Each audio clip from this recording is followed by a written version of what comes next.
পৌঁছতে পারলে কিছুটা হালকা হবে সে। সত্যিই কি হালকা হতে পারবে? যার থেকে পালিয়ে আসলো কতদিনই বা পালিয়ে থাকতে পারবে? বাঁচতে দিবে কি সে মুক্তভাবে, নাকি আবার সেই নরক জীবনে ফিরে যেতে হবে মেঘলার?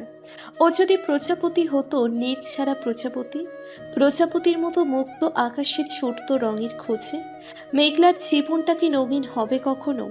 ছোট থেকে বড় চাচার বাড়িতে বড় হয়েছে মেঘলা। মা মারা যাওয়ার পর বাবাকে খুঁজে পাওয়া যায় না, মেঘলার অনেক জায়গা খুঁজেও পাওয়া যায়নি। মানুষ বলে কেউ যদি বেখেয়ালে হারিয়ে যায় তাকে খুঁজে পাওয়া যায়, কিন্তু যে নিজে থেকে নিরুদ্দেশ হয় তাকে খুঁজে পাওয়া দুষ্কর। হঠাৎ কিছু ভয়াবহ দৃশ্য চোখের সামনে ভেসে আসতেই ভয়ে কুঁকড়ে উঠল মেঘলা। চোখ থেকে বেরিয়ে এলো মূল্যহীন পানি, যে পানির মূল্য কখনো কারো কাছেই ছিল না। দীর্ঘশ্বাস ফেলে এদিক ওদিক চোখ বুলিয়ে কোনো খালি জায়গা খুঁজে পেল না বসার জন্য। কিছুটা সামনে এগিয়ে যেতেই শেষ মাথায় পুরো একটা সিট পেল। ওদিকে এগিয়ে যেতেই দেখলো ওই সিটের বিপরীতমুখী সিটে একটা ছেলে বসে আছে। মুখের সামনে বই ধরে আছে, তাই মুখটা স্পষ্ট নয়। তাও কোনো প্রকার অনুমতি না নিয়ে সে সিটে বসে পড়ল মেঘলা। নিষ্পাপ নির্বোধ চোখ দুটি দুদণ্ড স্থির নেই। 2-3 দিন যাবৎ কিছুক্ষণ গোল গোল চোখের সামনে থাকা ব্যক্তিকে পরখ করল। কে জানে ব্যক্তিটি কি করছে। এখনো তার বইয়ের ভিতরেই মুখ। বইয়ের কভার পেজে বড় বড় অক্ষরে ইংলিশে লেখা কার্ডিক সার্জারি। বইটার দিকে কিছুক্ষণ ড্যাব ড্যাব করে তাকিয়ে অন্যদিকে চোখ ফিরিয়ে নিল। চোখ ভারী হয়ে আসছে মেঘলার। ক্লান্ত চোখটা ঘুমানোর জন্য বারবার লেগে আসছে, তাই চোখ বন্ধ করে পিছনে হেলান দিয়ে বসে মেঘলা। Hey miss, who are you? হঠাৎ চোখটা লেগে আসতেই কারো গম্ভীর কণ্ঠ কর্ণকুহরে পৌঁছতেই ধরপড়িয়ে ওঠে মেঘলা। আদো আদো চোখের সামনে থাকা ব্যক্তিটিকে দেখে পরোয়া না করে আবার চোখ বন্ধ করতে যাবে, তখনই ব্যক্তিটি রূঢ় কণ্ঠে বলে, এই মেয়ে, কথা কি কানে যায় না? কে তুমি? আর এখানে বসার পারমিশন কে দিল তোমায়? মেঘলা পড়ল এবার মহা বিপদে। কি বলবে এখন? আর ট্রেনের সিটে বসতে টিকিট লাগে তা তো সে জানতো, কিন্তু পারমিশন যে লাগে তা তো জানতো না। খালি সিট ছিল তাই বসেছে, পারমিশন কার থেকে নিবে? মেঘলা মাথা নিচু করে গলা খাদে নামিয়ে মিন মিলিয়ে বলে, আমি মেঘলা, কোথাও সিট খালি ছিল না তাই এখানে বসেছিলাম, তাছাড়া সিটটা ফাঁকা ছিল। পাশে থাকা ব্যক্তিটি কপট রাগ দেখিয়ে রাগী চাহনি নিক্ষেপ করে বলে, হোয়াট রাবিশ! ফাঁকা ছিল তাই কারো পারমিশন না নিয়ে বসে পড়বে নাকি? চোখের চশমাটা তর্জনী দিয়ে একটু ঠেলে ঠোঁট উল্টিয়ে বলে, দুঃখিত, আমি এত কিছু ভেবে দেখিনি।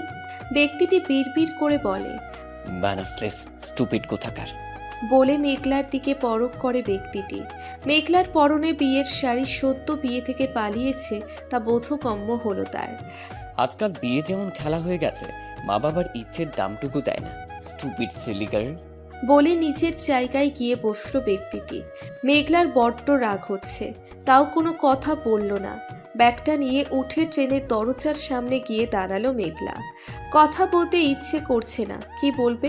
মধ্যরাতে কারোর সাথে ঝগড়া থেকে এখানে দাঁড়িয়ে থাকাটা শ্রেয় বলে মনে করলো মেঘলা। রাতের আকাশটাতে অদ্ভুত মোহনীয়তা বিরাজ করে, কি সুন্দর আধার ভরা আকাশ। মাঝে মাঝে কিছু তারার বিচরণ দেখছে। এই আকাশটার মতো মেঘলাও একা, বড্ড একা। অনিল আকাশটা জুড়ে তারার বিচরণ। আজ হোক না কিছু সময় তারা আর আমার একাকিত্বের কথোপকথন। আপন মনে আওড়ালো মেঘলা। সারাটা জীবন এমন একাকিত্বেই কি কেটে যাবে? বিষাদ কি কাটবেই না? বাতাসের তালে তাল মিলিয়ে সামনের অবাধ্য চুলগুলো উড়ছে, পিছনের হাতখোপাটা ঢিলে হয়ে ঘাড়ে ঝুলে আছে। হাজার ভাবনার ভিড় মেঘলার মনোগহীনে। মানুষ বড়ই স্বার্থপর আজকাল। ওখানে একটু বসলে ক্ষতি কি ছিল? খুব কি ক্ষতি হতো তার? মেঘলা আড়ষ্ট চোখে একবার ব্যক্তিটির দিকে তাকালো। কি গম্ভীর হাব ভাব করে বসে ফ্ল্যাক্স থেকে চা ঢালছে। ব্যক্তিটি ফ্ল্যাক্স থেকে চা ঢেলে বাম হাত দিয়ে কপালে আসা চুলগুলো পিছনে ঠেলে দিল। মেঘলা কিছুক্ষণ গোল গোল করে তাকিয়ে অন্যদিকে ফিরবে, তখনই দুজনের চোখাচোখি হলো। মেঘলা ইতস্তত হয়ে অন্যদিকে ঘুরল, তখনই কারো ফোনের তীব্র রিংটোন কানে এলো। পাশ ফিরে তাকিয়ে দেখে সেই ছেলেটির ফোন এসেছে। ছেলেটি গম্ভীর মুখে ফোনটা ধরে বলে, hello doctor, Shobhan speaking. Doctor কথাটা শুনে কিছুক্ষণ অবাক নয়নে তাকালো মেঘলা। ওপাশে কি বলল শুনল না মেঘলা। শোভন রেগে ওপাশের ব্যক্তিকে বলে, ইউজলেস কোথাকার, তোর জন্যই তো ফ্লাইটটা মিস হলো, আর এই সো কল ট্রেনে করে যেতে হচ্ছে। আফটার 7 days তুই ফোন তো দূরে থাক, আমার সামনেও আসবি না। নাও জাস্ট গেট লস্ট। বলে ফোন রেখে দিল। এমন রাগ দেখে মেঘলা শুকনো ঢোক গিলল। ডক্টররাও এত রাগী হয়? এই ডাক্তারের কাছে রুগীরা যায়? এত সুন্দর মানুষ এত রুগী হয় কি করে? ওদিকে আর তাকালো না মেঘলা, বাইরেই তাকিয়ে রইল। প্রায় 1 ঘন্টা হয়ে গেছে এমন দাঁড়িয়ে আছে। হঠাৎই আকাশে মেঘ ছেয়ে গেল। কিছুক্ষণের মাঝে বাইরের ঝড়ের তাণ্ডব হাত লাগে। অবাক না হয়ে পারল না মেঘলা। আকাশটা একটু আগেই পরিষ্কার ছিল, এখন ঝড়ের তাণ্ডব শুরু হয়ে গেল। এখানে আর দুরন্ত দাঁড়ালে ভিজে একাকার হয়ে যাবে। দরজা থেকে সরে গুটি গুটি পায়ে শোভনের সামনে গিয়ে দাঁড়িয়ে মিনমিনিয়ে বলে, ডাক্তার সাহেব, আমি কি এখানে বসতে পারি? শোভন অবাক হলো মেয়েটির মুখে ডাক্তার সাহেব কথাটি শুনে। কিছু একটা ভেবে না করতে গিয়েও বাইরের ঝড়ের তাণ্ডব দেখে গম্ভীর মুখে বলে। সেট। মেঘলা খুশি খুশি মনে বসলো। ঠোঁটের লেপ্টে থাকা নজর কাড়া মিষ্টি হাসিটা শোভনের নজরে পড়ল। পরক্ষণে বিরক্ত নিয়ে চোখ সরিয়ে ফেলল। বাইরে তুমুল বেগে বাতাস বইছে, বৃষ্টি এতটা নেই। শোভনকে পরখ করল মেঘলা। উজ্জ্বল শ্যামলা হলেও চেহারাকৃতি বেশ মোহনীয়। ঠোঁটের নিচে ডান সাইডে কালো কুচকুচে মাঝারো সাইজের একটি তিল রয়েছে। ক্লিন শেপ করে হয়তো, তাই দাড়ির ছিটে ফোটাও নেই। চুলগুলো খাড়া খাড়া। চাচি থেকে একদিন শুনেছিল চুল খাড়া ছেলেদের রাগ নাকি অনেক হয়, তাই বলে হয়তো উনিও রাগী। প্যাচিন মনের কথা হঠাৎ ঠোঁট বেয়ে মৃদু আওয়াজে বাইরে চলে এলো মেঘলার। আপনি খুব সুন্দর ডাক্তার সাহেব। নিজের কথায় নিজেই হতভম্ব মেঘলা। পরক্ষণে মুখে 2 হাত চেপে বড় বড় চোখে তাকায়। শোভনের কর্ণ কুহরে কথা যেতেই রেগে কিছু বলতে যাবে, এর আগেই ট্রেনটা বিশাল আওয়াজ করে থেমে যায়। বাইরে কিছু হট্টগোলের আওয়াজ আসছে। শোভন মেঘলা দুজনেই সেদিকে তাকায়। মেঘলার মনে হঠাৎই অজানা আতঙ্ক বিরাজ করছে। যার থেকে পালালো সে কি এসেছে? ভয়ে মেঘলার হাত পা ঠান্ডা হয়ে আসছে। তাহলে কি শেষ রক্ষা হলো না? সে এসে পড়েছে। প্রকৃতি তার নিজের ক্রুদ্ধ রূপ দেখাতে ব্যস্ত। তখন মেঘলা মনের গহীনে ভয় চড়ানো প্রশ্ন তখন। এই ঝড়ের মাঝে ট্রেন থামিয়ে হটকল করছেন কে? প্যাচহীন মন তখন অজানা আতঙ্কে জ্বর জড়িত। তাহলে বাড়ি থেকে পালিয়েও কোনো শেষ রক্ষা হলো না? জীবনের সুখ কি অমাবস্যার চাঁদের ন্যায় হয়ে গেছে? ইস, এমনটা যদি হতো অমাবস্যাও চাঁদের দেখা যেত। জড়সড় হয়ে সিটের উপর বসে বিড়বিড় করে বলে, আমি যাব না। সে কি এসে গেল? আমায় ছাড়বে না? আমি যাব না। মেঘলাকে এমন ভয়ে জড়সড় হতে দেখে কিঞ্চিত ভ্রু কুচকিয়ে তাকায় শোভন।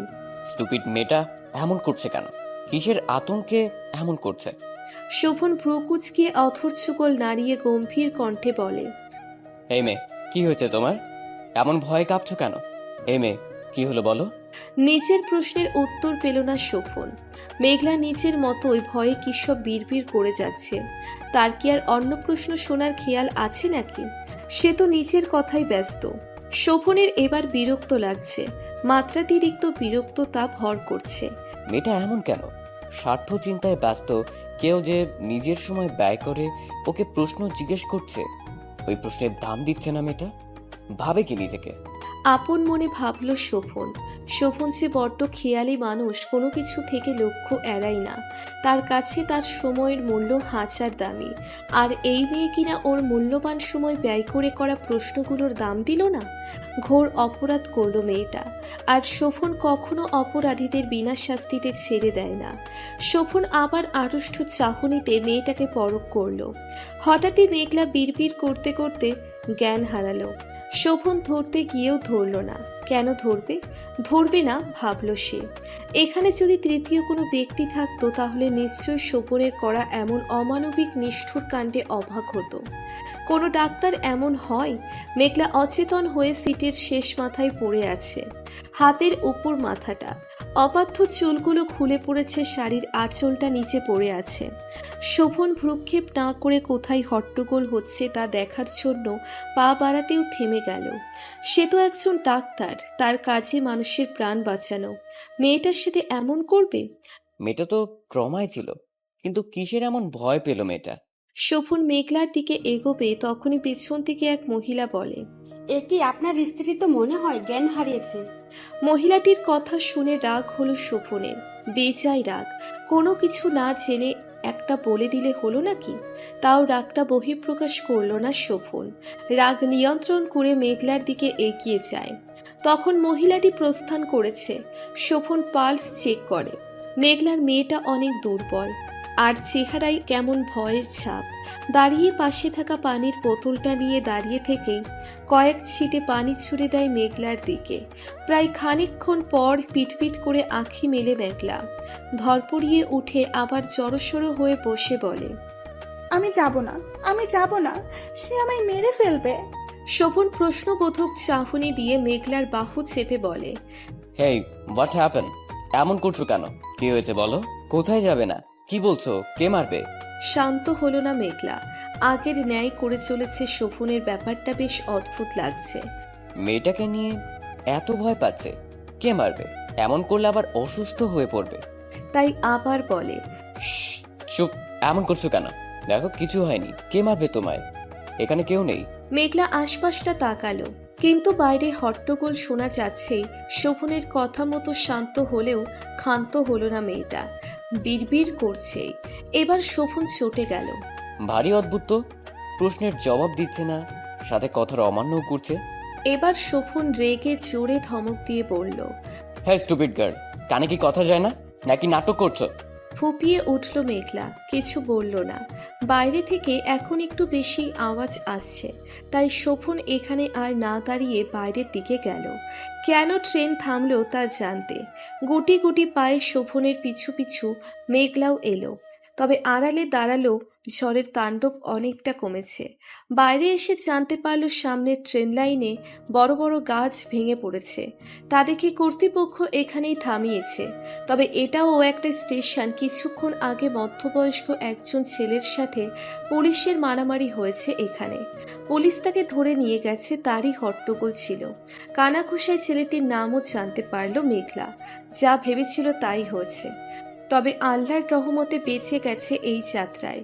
কিন্তু এখন এত রাতে কোথায় যাবে মেঘলা? এখানে তো কিছুই চেনে না। তাও ব্যাগটা নিয়ে ট্রেনের বাইরে বেরিয়ে আসে। প্রায় সবাই বেরিয়ে গেছে, এখান থেকে বিপদ বাড়িয়ে লাভ নেই। শোভন রাগে রেডি করছে। প্রথমত ওর এই ট্রেনে আসার কোনো ইচ্ছে ছিল না। ফ্লাইট মিস হয়েছে তাই ট্রেনে এসেছে। এখন আবার মাঝরাতে উটকো ঝামেলা। ট্রেনে আবার মেঘলা নামক মেয়েটার কারণে রাগে মাথায় রক্ত উঠে আছে। এখানে নেটওয়ার্ক অনেক স্লো, কিছুতেই কাউকে ফোন করতে পারছে না।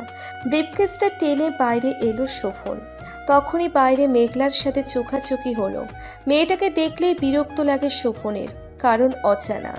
মেঘলা মাথা নিচু করে এদিক ওদিক চোখ বুলায়। সবার মাঝে ওই হয়তো এমন অসহায়, যার এই দুনিয়ায় কেউ নেই। দীর্ঘশ্বাস ফেলে সামনে হাঁটা দিল মেঘলা। প্রায় স্টেশনের মাঝ বরাবর আসতেই চায়ের টঙে কয়েকটা ছেলে দেখতে পেল এদিকটায় এত মানুষ নেই। মেঘলা সেদিকে ভ্রুক্ষেপ না করে সামনে হাঁটা দিবে তখনই লক্ষ্য করল একটা ছেলে এদিকেই এগিয়ে আসছে।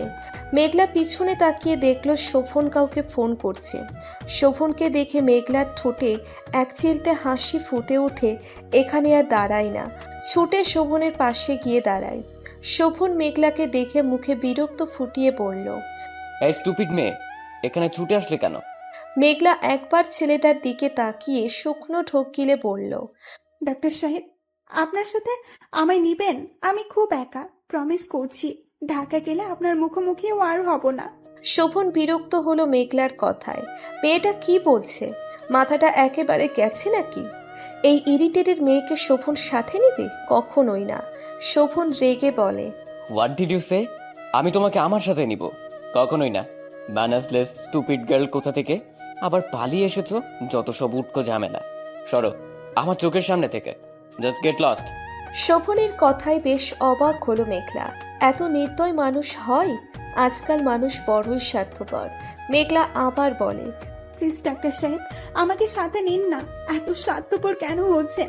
একা একটা মেয়ে সাহায্য চাইছে, আপনি সাহায্য করবেন না? ওই ছেলেগুলোকে কেমন বাজে দেখতে, আমাকে একা পেলে হয়তো নরক বিশ্বাসের মতো খুপলে খাবে। প্লিজ আমাকে একটু সাহায্য করুন। বলতে বলতে মেঘলা ফুঁপিয়ে উঠল, কিন্তু তাতে শোভনের কোনো ভ্রুক্ষেপ নেই। শোভন নিচের ব্রিফকেস ওঠাতে ওঠাতে বলে, এই পুরো ট্রেনে অনেক মানুষ আছে, যাও না, তারা তোমার সাহায্য করতেও পারে। প্লিজ আমার চোখের সামনে থেকে সরো তুমি, মেয়ে একটা ঝামেলা। বলে সামনে হাঁটা ধরে। শোভনের যাওয়ার দিকে মেঘলা তাকিয়ে থাকে। কি পাষাণ লোকটা! শোভন যাওয়ার পর অনেকেই বলেছে ওর সাহায্য করতে, কিন্তু যে যার মতো চলে গেছে। প্রায় স্টেশন ফাঁকা হয়ে গেছে, কয়েকটা লোক শুধু দাঁড়িয়ে আছে। শোভনও নেই, আশেপাশে হয়তো চলে গেছে। মেঘলা অশ্রুসিক্ত চোখের সামনে হাঁটা দেয়। কিছু করার নেই, যার এই পৃথিবীতে বাবা মা নেই তার হয়তো কেউ নেই। সামনে যেতেই আবার ছেলেগুলো ঘিরে ধরে ওকে। ছেলেগুলোর ঠোঁটে বিচ্ছিরি হাসি, কিভাবে বাঁচবে এখন? আশেপাশে তাকিয়ে দেখলো স্টেশনের এদিকটায় একটা চায়ের টং ছাড়া কিছুই নেই। চায়ের টংটাতেও বয়স্ক লোক এপাশ ওপাশ ঘুরে শুয়ে আছে। নরপিশাচগুলোর হাত থেকে তাহলে আর রক্ষা পাবে না? দুনিয়া বড়ই স্বার্থপর, সবাই নিজেরটা ভাবে। চাতক পাখির ন্যায় ছোটাছুটি করছে মেঘলা। তখনই ওখান থেকে একটা ছেলে এসে শাড়ির আঁচল ধরে টান দেয়। মেঘলা শাড়িটা ধরে রাখার চেষ্টা করছে, কিন্তু এতগুলো ছেলের সাথে কি একটা মেয়ে পেরে উঠতে পারে? মেঘলা শাড়ি ছাড়ছে না, তাই ছেলেটা পকেট থেকে ছুরি বের করে হাতে কয়েকবার ছুরি চালায়। রক্তাক্ত হয়ে উঠেছে, তাও নিচের শক্তি দিয়ে শাড়ি ধরে রেখেছে। মেঘলার নিষ্পাপ আঁখি যুগল দিয়ে মুক্তার ন্যায় পানি গড়িয়ে পড়ছে বাঁচার জন্য। চাতক পাখির ন্যায় হয়ে উঠেছে নিজের প্রাণ, তাও সতীত্ব ধ্বংস হতে দিবে না। কিন্তু কি করে? হয়তো সত্যিই এখানে সব শেষ। আকাশ তখনও মেঘাচ্ছন্ন, ঝড় হচ্ছে, উগ্র ঝড়, সব যেন এখনই ধ্বংস করে দিবে। প্রকৃতির এমন বিধ্বংসী রূপ কোনো বড় কিছু জানান দিচ্ছে যেন। এই বুঝি কিছু ধ্বংস ঘটে গেল। প্রকৃতির এমন কর্কশ ধ্বনির সাথে মেঘলার চাতক পাখির ন্যায় বাঁচার জন্য উগ্র কণ্ঠে চেঁচানোটা মিশ্রিত হয়ে পরিবেশ আরো ক্রুদ্ধ করে তুলেছে। রক্তাক্ত হাতে এখনো বাঁচার চেষ্টা করছে মেঘলা। গলার হাতে আঁচড়ের দাগ ছেলেগুলো হাত দিয়ে আঁচড় দিয়েছে। প্রাণপণ চেষ্টা করেছে মেঘলা। শাড়ি খামছে ধরে আছে এখনো, শাড়ি খুলতে পারেনি। মেঘলা রক্তাক্ত হাতে শক্তি দিয়ে ধরে আছে। হঠাৎ করে সকল শক্তি দিয়ে শাড়িতে হাত দেওয়া ছেলেটাকে ধাক্কা দিয়ে হাত থেকে ছুরিটা কেড়ে নিয়ে তেজি কণ্ঠে বলে, যেতে দে আমাকে, নয়তো এক্ষুনি এক একটাকে মেরে দিব। কি ভেবেছিস একা বলে পার পেয়ে যাবি? সব মেয়েকে এক ভাবিস না, যে ভয়ে গুটিয়ে নিজের সতীত্ব হরণ করতে দেখব। কেমন রে তোরা? ঘরে মা বোন নেই তোদের? মেঘলার কথা শুনে সেখান থেকে একটা ছেলে বিচ্ছিরি হাসি দিয়ে বলে, বাহ, মুখে বুলি আছে দেখছি। ব্যাপার না, এখনই সব ভেঙে দিব। বলেই পাশের জনকে ইশারা করতেই পাশের ছেলেটি এসে মেঘলার কোমরে হাত দিবে, তখনই কেউ ছেলেটির হাতে মোটা লাঠি দিয়ে বাড়ি দিয়ে মেঘলার হাত ধরে। হঠাৎ কেউ হাত ধরায় ভয় পেয়ে যায়। মেঘলা পরক্ষণে তাকিয়ে দেখে শোভন দাঁড়িয়ে আছে। শোভনকে দেখে কিছুটা হাসির রেশ ফুটে ওঠে মেঘলার ঠোঁটে। নিজের জমিয়ে রাখা আবেগগুলো উপচে পড়ে, যেন নিজেকে আর শান্ত রাখতে পারল না মেঘলা। শোভনকে জড়িয়ে ধরতে গিয়েও থেমে যায়, শান্ত হয়ে দাঁড়ায়। ততক্ষণে আর একটা ছেলে এসে শোভনকে মারবে, সেই ছেলের কলার ধরে জোরে পেটে লাথি দিয়ে হাতে থাকা লাঠিটা মেঘলার হাতে দিয়ে বলে, মারো এদের মেঘলা। অবাক নয়নে শোভনের দিকে তাকায় মেঘলা। ততক্ষণে আর একটা ছেলে পিছন থেকে মেঘলাকে ধরবে, সে ছেলেকে শোভন চড়ে থাপ্পড় মেরে রেগে মেঘলাকে বলে, আমি কি বলছি শুনতে পাচ্ছ না তুমি? মারো ওদের। এখনো মেঘলা দাঁড়িয়ে আছে, ঘাবড়ে যাচ্ছে যেন শোভন আবার ক্রুদ্ধ কণ্ঠে বলে, take it and hit fast. এমএ শুনতে পাও না তুমি? মারো এদের, একটাকেও ছাড়বে না। এমনভাবে মারবে যেন দ্বিতীয়বার কোনো মেয়ের দিকে এমন পৈশাচিক চাহনি দিতেও আত্মা কেঁপে ওঠে। শোভনের কথায় লাঠিটা হাতে নেয় মেঘলা। ছেলেগুলো ওর ঘাড়ে গলায় হাতে আঁচড় দিয়েছে। তখনকার কথা ভাবতেই শরীর রাগে রিরি করে ওঠে। লাঠিটা নিয়ে ছেলেগুলোকে মারতে থাকে। সর্বশক্তি দিয়ে 5 জনকেই মারছে। ছেলেগুলো রক্তাক্ত অবস্থায় নিচে পড়ে আছে। ক্লান্ত হয়ে মেঘলা লাঠি রেখে ডুকরে কেঁদে ওঠে। সারা জীবনটা বুঝি ওর এমন কাঁদতে কাঁদতেই পার হবে। এমন কেন জীবনটা? শোভন মেঘলার সামনে এসে বাহু চেপে ঠিকমতো বসায়। মেঘলা এখনো কাঁদছে। আজ হয়তো শোভন না এলে এখানেই শেষ হয়ে যেত সব। তখন হয়তো মরা ছাড়া আর কোনো উপায় থাকতো না। শোভন আড়ষ্ট হয়ে বলল, সরি তোমাকে তখন একা ফেলে যাওয়ার জন্য। তখন ঝামেলার জন্য মাথাটা বিগড়েছিল। কিছু বলল না মেঘলা, কিন্তু থেমে গেল। দুজনের মাঝেই এখন পিন পতন নীরবতা। নীরবতা বিচ্ছিন্ন করে তাচ্ছিল্য হেসে মেঘলা বলে, সরি সরি প্রয়োজন নেই ডাক্তার সাহেব। আমার মতো একটা মেয়ের জন্য যে দ্বিতীয়বার এসেছেন এটাই অনেক। শোভন নিজের ব্রিফকেস থেকে ফার্স্ট এইড বক্স বের করে মেঘলার হাত স্যাফলন দিয়ে পরিষ্কার করতে করতে বলে, অ্যাড্রেস দাও তোমার। এত রাতে এখানে হয়তো গাড়ি পাবো না। সামনে একটু হেঁটে দেখি হোটেল বা কিছু আছে নাকি। রাতটুকুর জন্য সকালে আমার গাড়ি আসবে, তখন তোমাকে পৌঁছে দিব। তোমার যে অবস্থা একা হয়তো যেতেও পারবে না।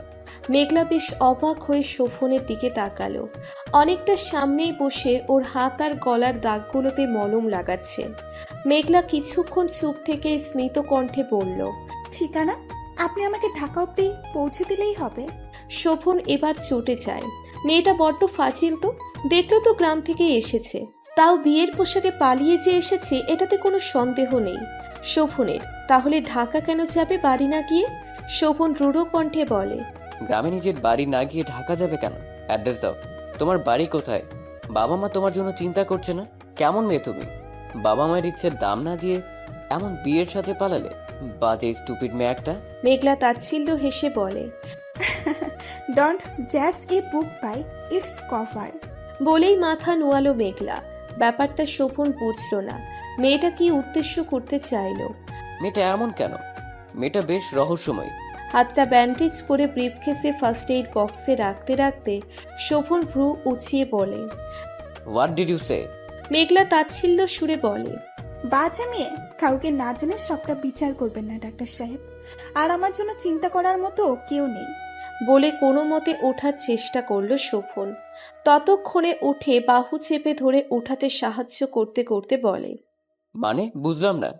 মেঘলা শোভনের দিকে তাকিয়ে কম্পিত কণ্ঠে বলে, মা নেই আর বাবা থেকেও নেই। বলতে বলতে এক ফোঁটা চোখের পানি গড়িয়ে পড়ল স্টেশনের কৃত্রিম মাটিতে। শোভন অবাক নয়নে মেঘলার দিকে তাকায়। মেঘলা মিষ্টি একটা হাসি দিয়ে বলে, এখানেই দাঁড়িয়ে থাকবেন ডাক্তার সাহেব? চলুন সামনে এগোই। শোভন সম্মতি জানিয়ে সামনে পা বাড়ায়।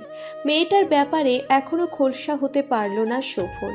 মেয়েটার যদি বাবা মা নাই থেকে থাকে তাহলে এতদিন কোথায় ছিল? কার কাছে ছিল? কেই বা বিয়ে দিতে চেয়েছিল? আর কেনই বা পালালো? কিছুক্ষণ এসব ভাবল শোভন।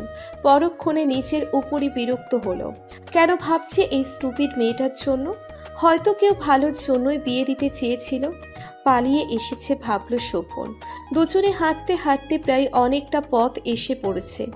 বসার মতো কোনো জায়গা, হোটেল বা রেস্টুরেন্ট কিছুই পেল না। আর এত রাতে কেই বা খোলা রাখবে? গ্রামের মাঝপথ দিয়ে হাঁটছে শোভন। মেঘলা। শোভনের বেশ বিরক্ত লাগছে। মেয়েটার জন্য উটকো ঝামেলায় পড়তে হলো। আর মেয়েটাকে একা ছেড়ে দিলে আবার কি না কি হয়ে যেত। প্রায় অনেকক্ষণ হেঁটে একটা মসজিদ দেখতে পেল। বাইরে বসার অনেক জায়গা রয়েছে। আর এত রাতে নিশ্চয়ই এখানে কেউ আসবে না। শোভন সেদিকে যেতে নিলেই মেঘলা বাধা সেধে বলে, ওখানে যাবেন না ডাক্তার সাহেব। গ্রামের মানুষ দেখলে খারাপ ভাবে। গ্রামে কোনো ছেলে আর মেয়েকে এত রাতে একসাথে তারা ভালো চোখে দেখে না। শোভন বিরক্ত হলো। মেঘলার এমন কথাই কিঞ্চিত রাগ দেখিয়ে বলে, তোমার ইউজলেস কথা তোমার কাছেই রাখো। তোমার যেতে ইচ্ছে হলে আসো, নয়তো এখানে দাঁড়িয়ে থাকো। আমি যাচ্ছি। বলেই মসজিদের বাইরে ইট পাথরের উঁচু কাউচের উপর বসলো। মেঘলা আর কি করবে? না পেরে সেও ওখানে গেল। মেঘলা শোভন পাশাপাশি বসে আছে, দুজনের মাঝেই পিন পতন নীরবতা। হঠাৎই মেঘলা আহ বলে আর্তনাদ করে উঠল। তা শুনে শোভন কিঞ্চিত কণ্ঠে বলল। What happen? মেঘলা চোখে হাত দিয়ে ঘষতে ঘষতে বলে। চোখে কিছু একটা পড়েছে। মেঘলার কথায় বিরক্ত হলো শোভন। এই মেয়ের কিছু না কিছু হয়েই থাকে, সত্যি স্টুপিড মেয়ে একটা। শোভন বিরক্ত নিয়ে বলে। স্টুপিড মেয়ে একটা। দেখি, সামনে এসো, দেখতে দাও। মেঘলা একটু শোভনের দিকে ঘুরে বসে। শোভন মোবাইলের ফ্ল্যাশ অন করে চোখ দেখল, তখনই পেছন থেকে খাকারি দিয়ে কেউ বলে ওঠে। এই ছেলে মেয়ে এখানে কি করছো? হঠাৎ কারো কণ্ঠে দুজনেই ছিটকে সরে গেল। সামনে তাকিয়ে দেখে একজন লোক দাঁড়িয়ে আছে। দেখে মনে হলো মসজিদেরই ইমাম হয়তো। মেঘলা ভয়ে ঢোক গিলল। শোভন তার দিকে এগিয়ে গিয়ে বলে। আমরা ট্রেন যাত্রী, ট্রেন নষ্ট হয়ে গেছে তাই বসেছিলাম, ভোরের আলো ফুটতেই চলে যাব। ইমাম মেঘলাকে একবার পরখ করে রাগী কণ্ঠে বলে। মায়াডারে মনে হইতেছে বাকায়া লই আইছো। তা বিয়ে শাদী করছো নাকি বিয়া ছাড়াই ফষ্টি নষ্টি করতেছো? ইমামের কথায় চটে গেল শোভন। একজন মানুষ না জেনে এত মন্তব্য কি করে করে? শোভন কণ্ঠে গাম্ভীর্য ফুটিয়ে তুলে বলে। আপনি ভুল ভাবছেন হুজুর, ও আমার কেউ না। ঝড়ের জন্য ট্রেন লাইনে গাছ পড়েছে, ট্রেন সামনে যাবে না। আর মেয়েটা একা, আমিও ঢাকা যাব, মেয়েটাকে তো আর একা রাত বিরাতে ছেড়ে দিতে পারি না। তা শোভনকে থামিয়ে ইমাম সাহেব বলে। রাখো তোমার মিথ্যে কথা, তোমাদের শহরের ছেলে মেয়েদের কাম জানা আছে। এত রাতে দুজন পোলা মাইয়া মসজিদের সামনে একা, না না, এই অনর্থ আমি মানতে পারুম না। ইমাম সাহেবের কথায় আরো রেগে গেল শোভন। এতক্ষণে আরো দুজন এসেছে, সেই দুজনও একই কথা বলছে। মেঘলা এই ভয়টাই পেয়েছিল, চুপ থাকলে হবে না, তা মুখ খুলল। হুজুর, সত্যি বিপদে পড়েছে আমরা। মেঘলাকে থামিয়ে আরেকজন বলে। মেঘলা শুকনো ঢোক গিলে বলে। দয়া করে এমনটা করবেন না, সত্যি আমরা বিপদে পড়ে এসেছি, ছেড়ে দিন আমাদের। শোভনের রাগ হচ্ছে এই মেয়ের উপর। এই মেয়ের জন্যই আজ এমন সমস্যার সম্মুখীন হতে হলো। হুজুর রেগে বলে। না, মোরলের কাছে নিয়ে যাবো। আমাও গ্রামে এমন অন্যায় মানবো না। শোভনের রাগে শরীর রিরি করছে, তাও নিজেকে যথাসাধ্য শান্ত রেখে বলে। প্লিজ এমনটা করবেন না, আমি একজন ডক্টর। এসব মানুষ জানাজানি হলে আমার রেপুটেশন খারাপ হয়ে যাবে। প্লিজ আমাদের যেতে দিন, সত্যি এখানে বিপদে পড়ে এসেছি। হুজুর কিছুক্ষণ ভেবে গলা উঁচিয়ে বলে। না, এমনি সাইডা দিতে পারি না। আর দেখাই যাইতেছে মাইয়া ভাগাইয়া নিয়ে আইসো। গ্রামে রাত বিরাইতে পোলা মাইয়ার লগে দেখি বিয়া দেওয়া হয়, তাই তোমাকে এখন বিয়া করতে হইব, নয়তো আমাকে মোড়লের কাছে নিয়ে যাবো। হুজুরের এমন কথায় মেঘলা আর শোভন যেন আকাশ থেকে পড়ল। শোভন কটমটে চোখে একবার মেঘলার দিকে তাকায়, তারপর হুজুরের দিকে তাকিয়ে রেগে দুজনেই একসাথে বলল। বিয়ে ইম্পসিবল। আধার আচ্ছন্ন ঝড় বদলার রাত পেরিয়ে আবছা ভোরের আলো ফুটেছে তখন। আবছা আলো, আবছা আধার। আহা কি সুন্দর! আলো আধারের ভিড় জমেছে আকাশে। প্রভাত বেলার স্বচ্ছ মিষ্টি হাওয়া মন প্রাণ জুড়িয়ে যায় এমন। পাখিরা নীড় ছেড়ে বেরিয়ে গাছের ডালে বসে ডানা ঝাপটালো দুবার। এতক্ষণ যেন কোনো বন্দিখানায় ওকে আটকে রাখা হয়েছিল, এখন মুক্ত হয়ে আনন্দ পেল, মহা আনন্দ। উড়ে গেল আকাশে, ছুটবে এখন স্বাধীন হয়ে। তার আবার পিছুটান কোথায়? সে তো মুক্ত পাখি। মাথা নুইয়ে বসে আছে মেঘলা। শোভন কথা বলছে হুজুরদের সাথে। খানিকক্ষণ আগে শুভ পরিণয় ঘটল দুইজনের। এই পরিণয় কি দুটো মনের হয়েছে? না, শুধু দুটো নামেরই পরিণয় ঘটল। ওদের কাছে তো এই পবিত্র বন্ধনটা খুবই তুচ্ছ। দুজনই দুই প্রান্তের, একজন কঠিন তো আর একজন তরল। কারো কাছেই কারো মূল্য নেই, হবেই বা কি করে? এইটুকু দেখায় কি মনের মিল ঘটে? হুজুরের সাথে কথা বলে মসজিদের বাইরে আসলো শোভন। শোভনকে দেখে কাউস থেকে নেমে দাঁড়ালো মেঘলা। শোভনকে কিছু বলবে এর আগেই শোভন শক্ত কণ্ঠে বলল। বিয়ে করেছি বলে বউ হিসেবে মেনে নেব তোমার মতো থার্ড ক্লাস মেয়েকে, এটা ভেবো না। আজ তোমার জন্যই সব হলো, তুমি এর জন্য তাই। তোমাদের মতো মেয়েদের কাজই ছেলেদের ফাঁদে ফেলে বিয়ে করায়। তুমি যদি ভেবে থাকো তোমায় আমি নিয়ে যাব, তাহলে শুনে রাখো মেয়ে, সেগুড়ে বালি। শুনো মেয়ে, এখন থেকে তুমি তোমার রাস্তায়, আমি আমার রাস্তায়, আর জীবনেও আমার চোখের সামনে আসবে না তুমি। বলে উল্টো পথে হাঁটা দেয় শোভন। মেঘলা এবার চটে গেল। কি বলে এই ছেলে? ও তো কাল বলেছিল ওকে এখানে না বসতে। মেঘলা শোভনের দিকে তেড়ে যেতে নিয়েও থেমে যায়। ইচ্ছে করছে না ঝগড়া করতে, সেরকম মন মানসিকতা নেই। ও ক্লান্ত, খুব বেশিই ক্লান্ত, কিন্তু এখানে আর থাকা যাবে না। তাই ও উল্টো পথে হাঁটা দেয়। অদ্ভুত ব্যাপার, দুজনের নামটা একসাথে জুড়ে গেছে, কিন্তু দুজন দুই পথের পথিক। হবে কি তাদের মিল? ঘটবে কি দুটি মনের মিলন? দীর্ঘ 2 ঘন্টা বাদ ঢাকা নামক কাঙ্ক্ষিত গন্তব্যে পা রাখল মেঘলা। কি সুন্দর সবকিছু স্বাধীনভাবে চলছে, বেপরোয়া হয়ে ছুটছে।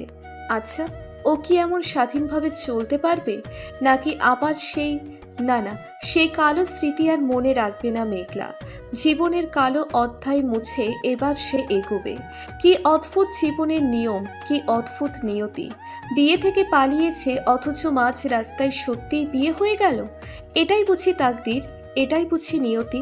শোভন হয়তো কালো অধ্যায় ভেবে এই অদ্ভুত বিয়েটা ঢাকা দিয়ে দিয়েছে, কিন্তু মেঘলা, ও কি ভুলতে পারবে?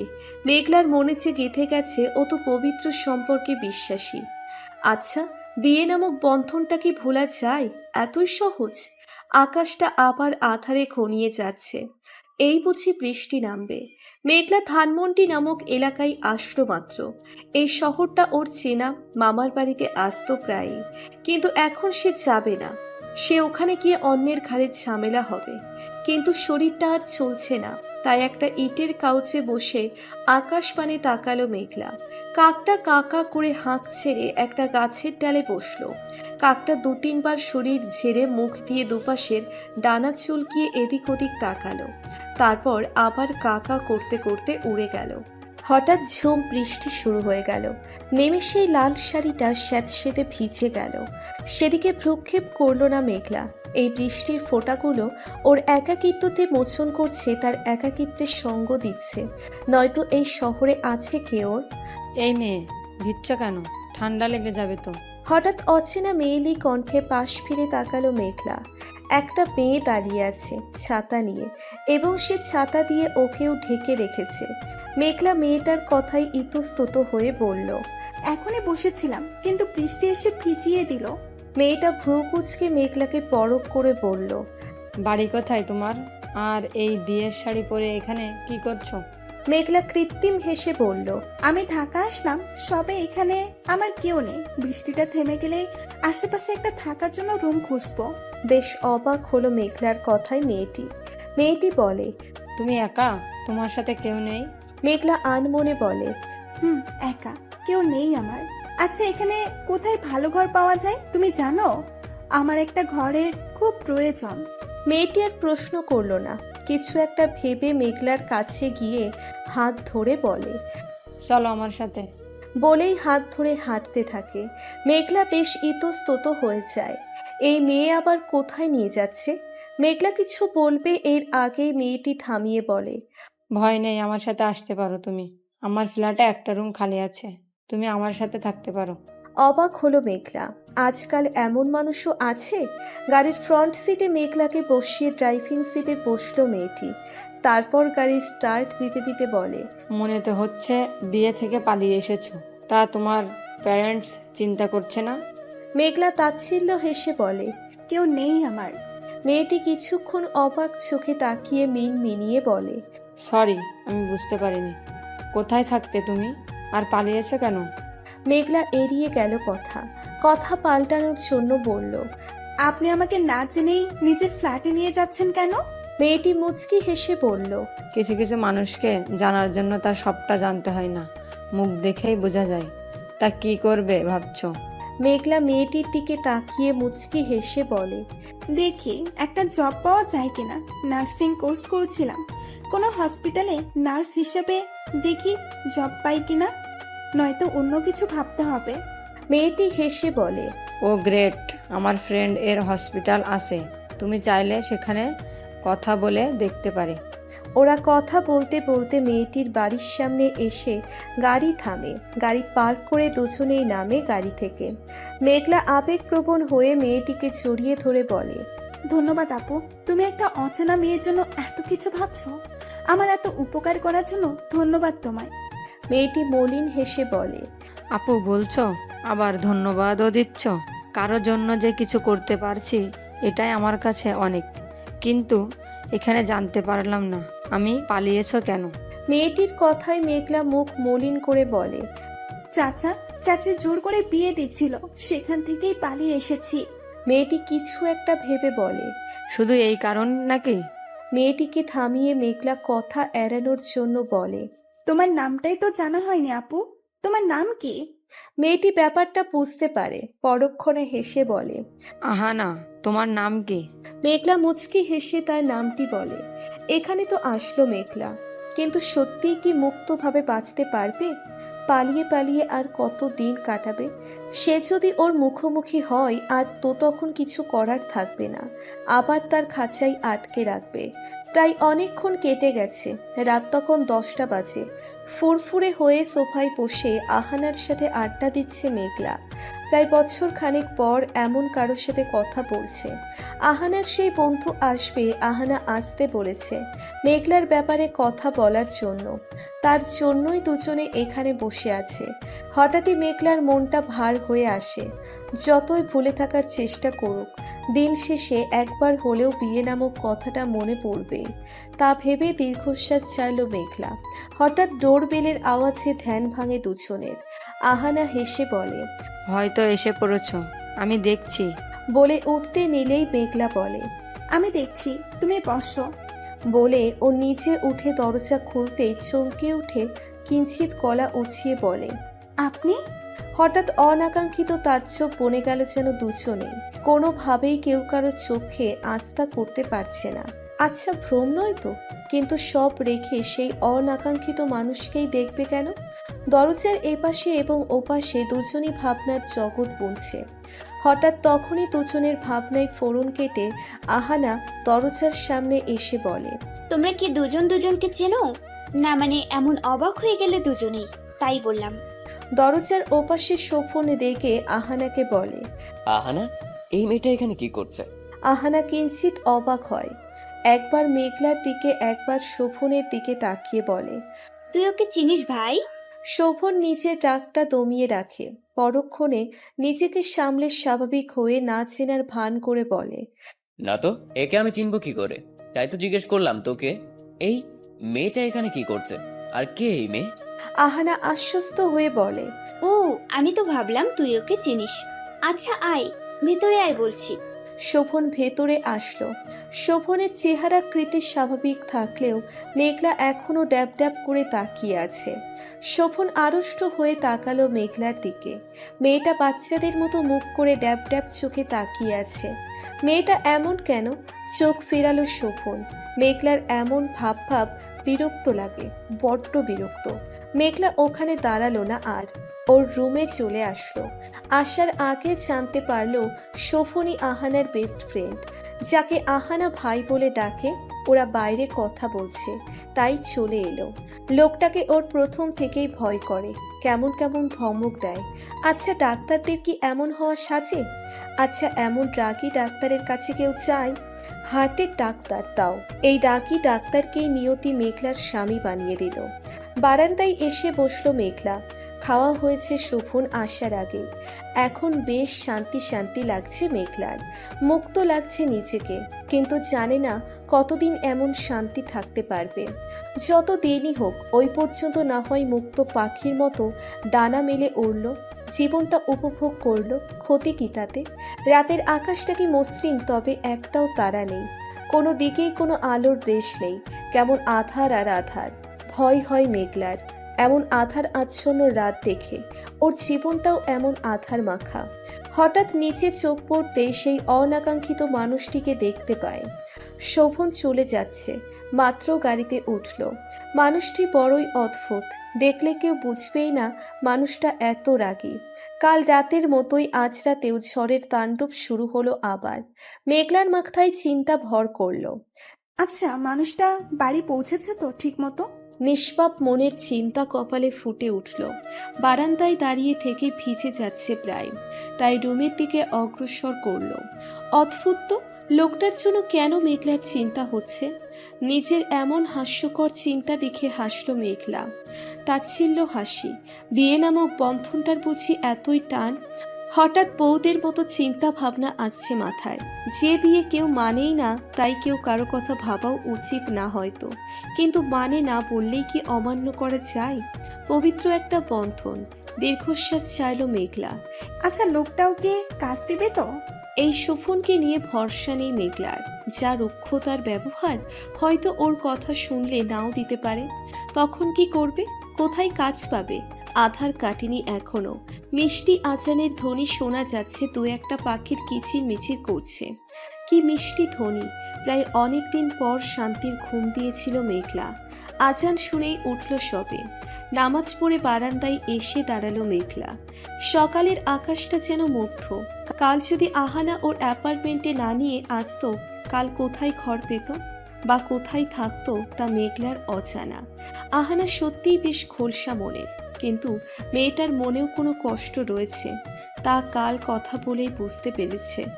রুম থেকে বেরোলো মেঘলা। কাল ফ্ল্যাটটা ঘুরে দেখেনি। জবটা পেয়ে গেলে থাকার জন্য টাকা দিবে বলেছে মেঘলা। আহানা প্রথমত রাজি হয়নি, তাই মেঘলা বলেছিল চলে যাবে। আহানা এক প্রকার বাধ্য হয়েই রাজি হয়। ফ্ল্যাটটা বেশ বড় আর সুন্দর। এই বড় ফ্ল্যাটটাই আহানা একা থাকতো। ভাবতেই মেঘলা অবাক হচ্ছে। ড্রয়িং রুমে এসে দেখে আহানা আসলো সবে। আহানাকে দেখলে মেঘলা মিষ্টি হেসে বলে, উঠেছো? উঠেছি। উনি কাল কিছু বলেছে চাকরির ব্যাপারে? আহানার সাথে কথা বলে জানতে পারল শোভন প্রথমত রাজি হয়নি। আহানার চোরাচুরিতে রাজি হয়েছে। ওর সহকারী নার্স প্রয়োজন ছিল। সহকারী নার্স হিসেবেই 1 তারিখ থেকে মেঘলাকে জয়েন করতে বলেছে। আহানার জন্য তাড়াতাড়ি চাকরিটা হয়ে গেল, নয়তো অন্য কোনো হসপিটাল হলে বেশ বেগ পেতে হতো। আর চাকরি হতো কিনা তাও অজানা ছিল মেঘলার। কিন্তু শোভনের সহকারী নার্স হিসেবে জয়েন করবে, তা শুনেই ভয় করছে মেঘলার। এই ছেলে থেকে কতবার ধমক খেতে হবে কে জানে। আহানা মেয়েটা বেশ মিশুক আর পরিপাটি। দেখতে কিছুটা শোভনের মতো চেহারার আকার আকৃতিও আছে বটে। মেয়েটা প্রায় আপন মনে কিছু ভাবে। মেঘলা জিজ্ঞেস করলে কিছু না বলে, এড়িয়ে যায়। আহানার কাছেও মেঘলাকে খুব বেশি ভালো লাগে। মেয়েটার বয়স 22 কি 23 হলেও স্বভাব বাচ্চা বাচ্চা। চশমা পরায় আরও বাচ্চা দেখায়। কথাবার্তা চালচলনও আহানার কাছে মেঘলাকে বাচ্চা মনে হয়। কোনো সিরিয়াস কথা শোনার সময় গোল গোল চাউনি দিয়ে তাকিয়ে থাকে। কথা শুনে কখনো চোখ বড় বড় করে তাকিয়ে থাকে, কখনো পিটপিট করে চেয়ে থাকে। একটা কথা বললে বেশ খানিকক্ষণ পর বোধগম্য হয় মেয়েটার। এই মেয়ে নার্সিং কোর্স করলো কি করে? এটাই আহানার বোধগম্য হলো না। চেহারা দেখে যে কেউ মায়ায় পড়ে যাবে। সর্বদা চশমা পরে থাকে, আর মনের কথা বেশি সময় মনে রাখতে পারে না। মুখ দিয়ে ফস করে বেরিয়ে যায়। একা থাকলে আহানা বেশি সময় বাইরে বাইরে কাটায়, কিন্তু এখন মেঘলা থাকায় কোথাও গেলেও তাড়াতাড়ি এসে পড়ে। মেঘলা এসেছে 3 দিন হলো। আজ সময় যেমন পলকেই কেটে যায়। আর 5 দিন পর থেকে হসপিটালে জয়েন করবে মেঘলা। এই 3 দিনে শোভন একবার এসেছে, কিন্তু মেঘলার সামনেও যায়নি। দিবার শেষ প্রহর পেরিয়ে গোধূলি তখন। সূর্যাস্তের সময় ঘনিয়ে এসেছে। পশ্চিম আকাশে সূর্য ঢলে পড়েছে। আধার কমলা রশ্মি আকাশে বিরাজমান অতি সুন্দর সুদৃশ্য যেন কোনো শিল্পী নিজ হাতে এঁকে রেখেছে। কি সুন্দর আল্লাহর সৃষ্টি! হঠাৎ একটা কাক কোথা থেকে ঘুরে ফিরে মুখে করে কিছু নিয়ে এসে উঁচু 12তলা বিল্ডিংয়ের ছাদের রেলিংয়ের উপর বসল সবে। মুখ দিয়ে কিছু একটা এনেছে, সেটা রেলিংয়ের উপর রেখে আবার উড়ে কোথাও গেল। কিছুক্ষণ পর আর একটা ছোট্ট কাককে সাথে নিয়ে এসে নির্দিষ্ট স্থানে বসলো। দেখেই বোঝা যাচ্ছে এই কাকের বাচ্চা হয়তো। কাক দুটো ঠুকরিয়ে ঠুকরে সেই খাবারের টুকরোটা খেলো। খাওয়া শেষ হতেই ছোট কাকটা চলে গেল। সেই কাকের যাওয়ার দিকে তাকিয়ে বড় কাকটা কা কা করে কিছু বলল। হয়তো ছোট কাকটাকে ডাকলো। আসলো না সেই কাকটা। বড় কাকটা এদিক ওদিক তাকিয়ে মুখ দিয়ে নিচের ডানা চুলকে কা কা করতে করতে সেও উড়ে গেল। হয়তো নিজের বাচ্চার খোঁজেই গেল। মহান সৃষ্টিকর্তার সব প্রাণীর মাঝে মমতা বোধ দিয়ে দিয়েছে। মহান সৃষ্টিকর্তার সৃষ্টি সত্যি সত্যি অসাধারণ। এতক্ষণ ছাদের মাঝখানে দোলনাটাতে বসে দেখছিল মেঘলা। অজান্তেই দীর্ঘশ্বাস বেরিয়ে এলো। আহানা এতক্ষণ মেঘলার সাথেই ছিল। বেশ কিছুক্ষণ আগে নিচে গেছে কফি করে আনতে। সন্ধ্যা হয়ে আসছে, আহানাও আসছে না। তাই মেঘলা নিচে যাওয়ার জন্য পা বাড়াবে, তখনই ছাদের দরজার সামনে কারোর সাথে ধাক্কা খেয়ে আহ করে আর্তনাদ করে ওঠে। ভেবেছিল পড়ে গেছে, কিন্তু না, পড়েনি। কেউ ধরে রেখেছে কোমর চাপটে। মেঘলা চোখ খুলে সেই মানুষটিকে দেখে বিস্ময় হয়ে তাকায়।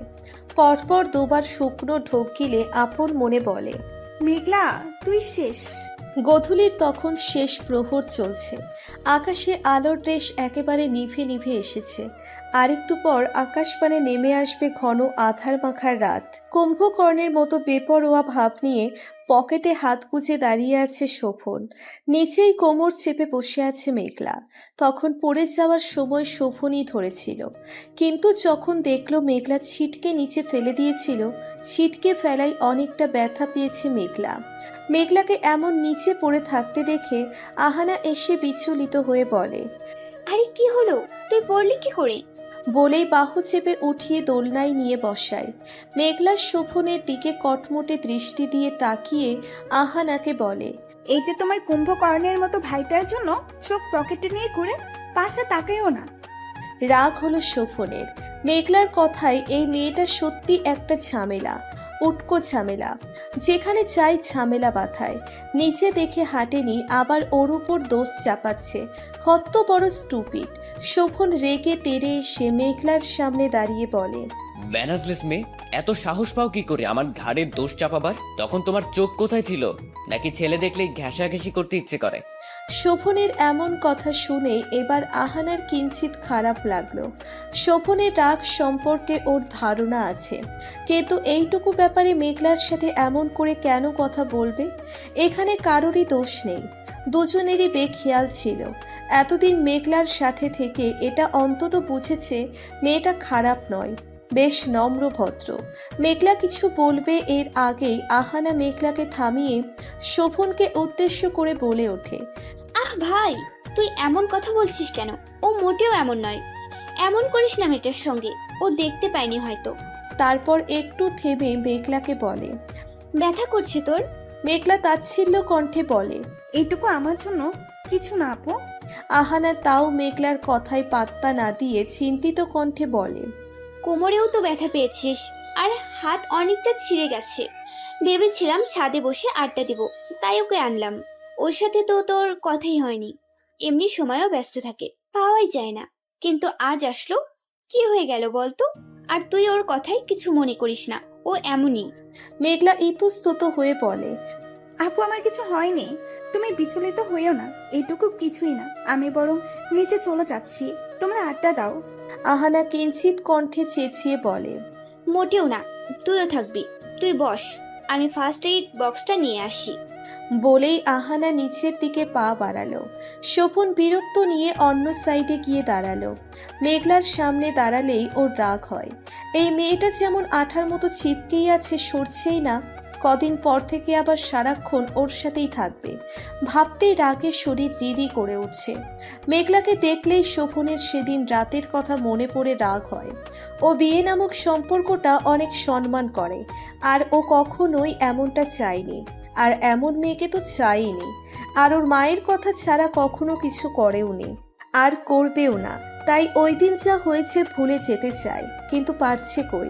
স্টুপিড মেয়েটা তো ওর সামনেই থাকে। সেই ট্রেনে আসার দিন থেকে চিপকেই আছে যেমন। স্নিগ্ধ বাতাস বইছে, ঢেউ খেলানো চুলগুলো উড়ে বারবার মুখের সামনে চলে আসছে মেঘলার। শোভনের হঠাৎ মেঘলার দিকে তাকায়। মেয়েটার চেহারায় বাচ্চা বাচ্চা একটা ভাব আছে, আর এই বাচ্চা বাচ্চা চেহারা দেখে মানুষ ভালোভাবে মেয়েটাকে, কিন্তু ও তো জানে মেয়েটা আস্ত একটা স্টুপিড। আপদ একটা, যেখানে যায় ঝামেলা নিয়ে যায়। শোভন আপন মনে ভাবল। সেদিক থেকে চোখ সরিয়ে বিড়বিড় করে বলল, স্টুপিড মেয়ে কোথাকার। রাউন্ড ব্যান্ডটা ঠিকমতো পরে চশমাটা একটু ঠেলে দেয়। তখনই শোভনের সাথে চোখাচোখি হয়। শোভন একরাশ বিরক্তি নিয়ে চোখ সরায়। এই মেয়েকে একটুও সহ্য হয় না ওর। ব্যাপারটা বেশ অদ্ভুত। সামনে থাকা ব্যক্তিটি ওর স্বামী, অথচ কেউ কাউকে সহ্য করতে পারে না। ওদের দেখলে কেউ বলবেই না ওরা স্বামী স্ত্রী। আহানাও জানে না। আড়ষ্ট হয়ে শোভনের দিকে তাকালো মেঘলা। ছাদের লালচে নীলচে আলো ওর মুখে এসে পড়ছে। মুখে কিছুটা খোঁচা খোঁচা দাড়ি উঠেছে। মেঘলা একটা ব্যাপার লক্ষ্য করলো, ক্লিন শেভে অতটা ভালো লাগে না শোভনকে। এখনই বেশি ভালো লাগছে আগের থেকে। শোভন উজ্জ্বল শ্যামলা হলেও চেহারাকৃতি সুন্দর বেশ। শুধু গায়ের চামড়া সাদা হলেই মানুষ সুন্দর হয়ে যায় না। শ্যামবর্ণই ছেলেদের বেশ মানায়। কালো পরেছে আজ শোভন। কালো টি শার্ট, হাতেও কালো কালারের ঘড়ি। ঘড়ির উপর পেঁচানো তারের মতো একটা হ্যান্ড ব্যান্ড। প্যান্টটাও কালো। মানাই লোকটাকে কালোতে অনেক। হঠাৎই নিচের কাণ্ডে অবাক না হয়ে পারল না মেঘলাও। মেঘলাও খুঁটিয়ে খুঁটিয়ে এমনভাবে দেখছে শোভনকে। হাসলো মেঘলা, তাচ্ছিল্য হাসি। এই মেয়ে হাসছো কেন এভাবে? হঠাৎ চেনা পুরুষালী কণ্ঠে চমকে উঠে মেঘলার সামনে তাকিয়ে দেখে শোভন পকেটে হাত গুজে নিচের ঠোঁট কামড়ে এক ভ্রু কুঁচকে দাঁড়িয়ে আছে। ফ্যালফ্যাল চোখে তাকালো মেঘলা শোভনের দিকে। পরক্ষণে চোখ সরিয়ে নিয়ে বলল, আমার ঠোঁট আমার ইচ্ছে, হাসবো তো আপনার কি? শোভন রেগে যায়। মেয়েটা কি সোজাভাবে কিছু বলতে পারে না? কিছু বলতে গিয়েও থেমে যায়। তারপর আগের জায়গায় গিয়ে দাঁড়িয়ে বলে, ইউ জাস্ট ইম্পসিবল। মেঘলা কিছু বলল না, আবারও হাসলো। আহানা এসে মেঘলার ছিলে যাওয়া হাতে স্যাফলন লাগিয়ে মলম লাগিয়ে দেয়। শোভন ততক্ষণে ছাদের কোণেই ছিল। মেঘলার মাঝে মাঝে ডাউট হয়, আসলে এই মানুষটা ডক্টর তো? ছাদের মাঝখানে বসে আড্ডা দিচ্ছে শোভন, মেঘলা আর আহানা। মেঘলা চুপচাপ শুনছে। শোভন আর আহানায় কথা বলছে। মেঘলা কখনো শোভনের দিকে তাকাচ্ছে তো কখনো আহানার দিকে। আজ শোভন হসপিটালে যায়নি, তাই আহানার সাথে সময় কাটাতে চলে এসেছে। মেঘলার ওদের দেখে বেশ ভালো লাগছে। ওদের দেখে কেউ বলবেই না যে আপন ভাই বোন হয়। শোভনের সাথে যতবার চোখাচোখি হয়েছে ততবারই শোভন বিরক্ত হয়ে চোখ সরিয়ে নিয়েছে। মেঘলা ভেবেছিল শোভন হয়তো আহানার সাথেও গম্ভীর মুখে কথা বলে, কিন্তু না, বেশ হাসি খুশি ভাবে কথা বলে। কিছু একটা কথা নিয়ে শোভন আহানা হাসছে। মেঘলার তখন শোভনের দিকে চোখ পড়ে। কি সুন্দর হাসছে লোকটা, কে বলবে লোকটা রাগী? ড্যাব ড্যাব করে শোভনের দিকে তাকিয়ে চশমাটা তর্জনী দিয়ে ঠেলে মৃদু কণ্ঠে বলে, ডাক্তার সাহেব, আপনার মতো আপনার হাসিটাও কি সুন্দর।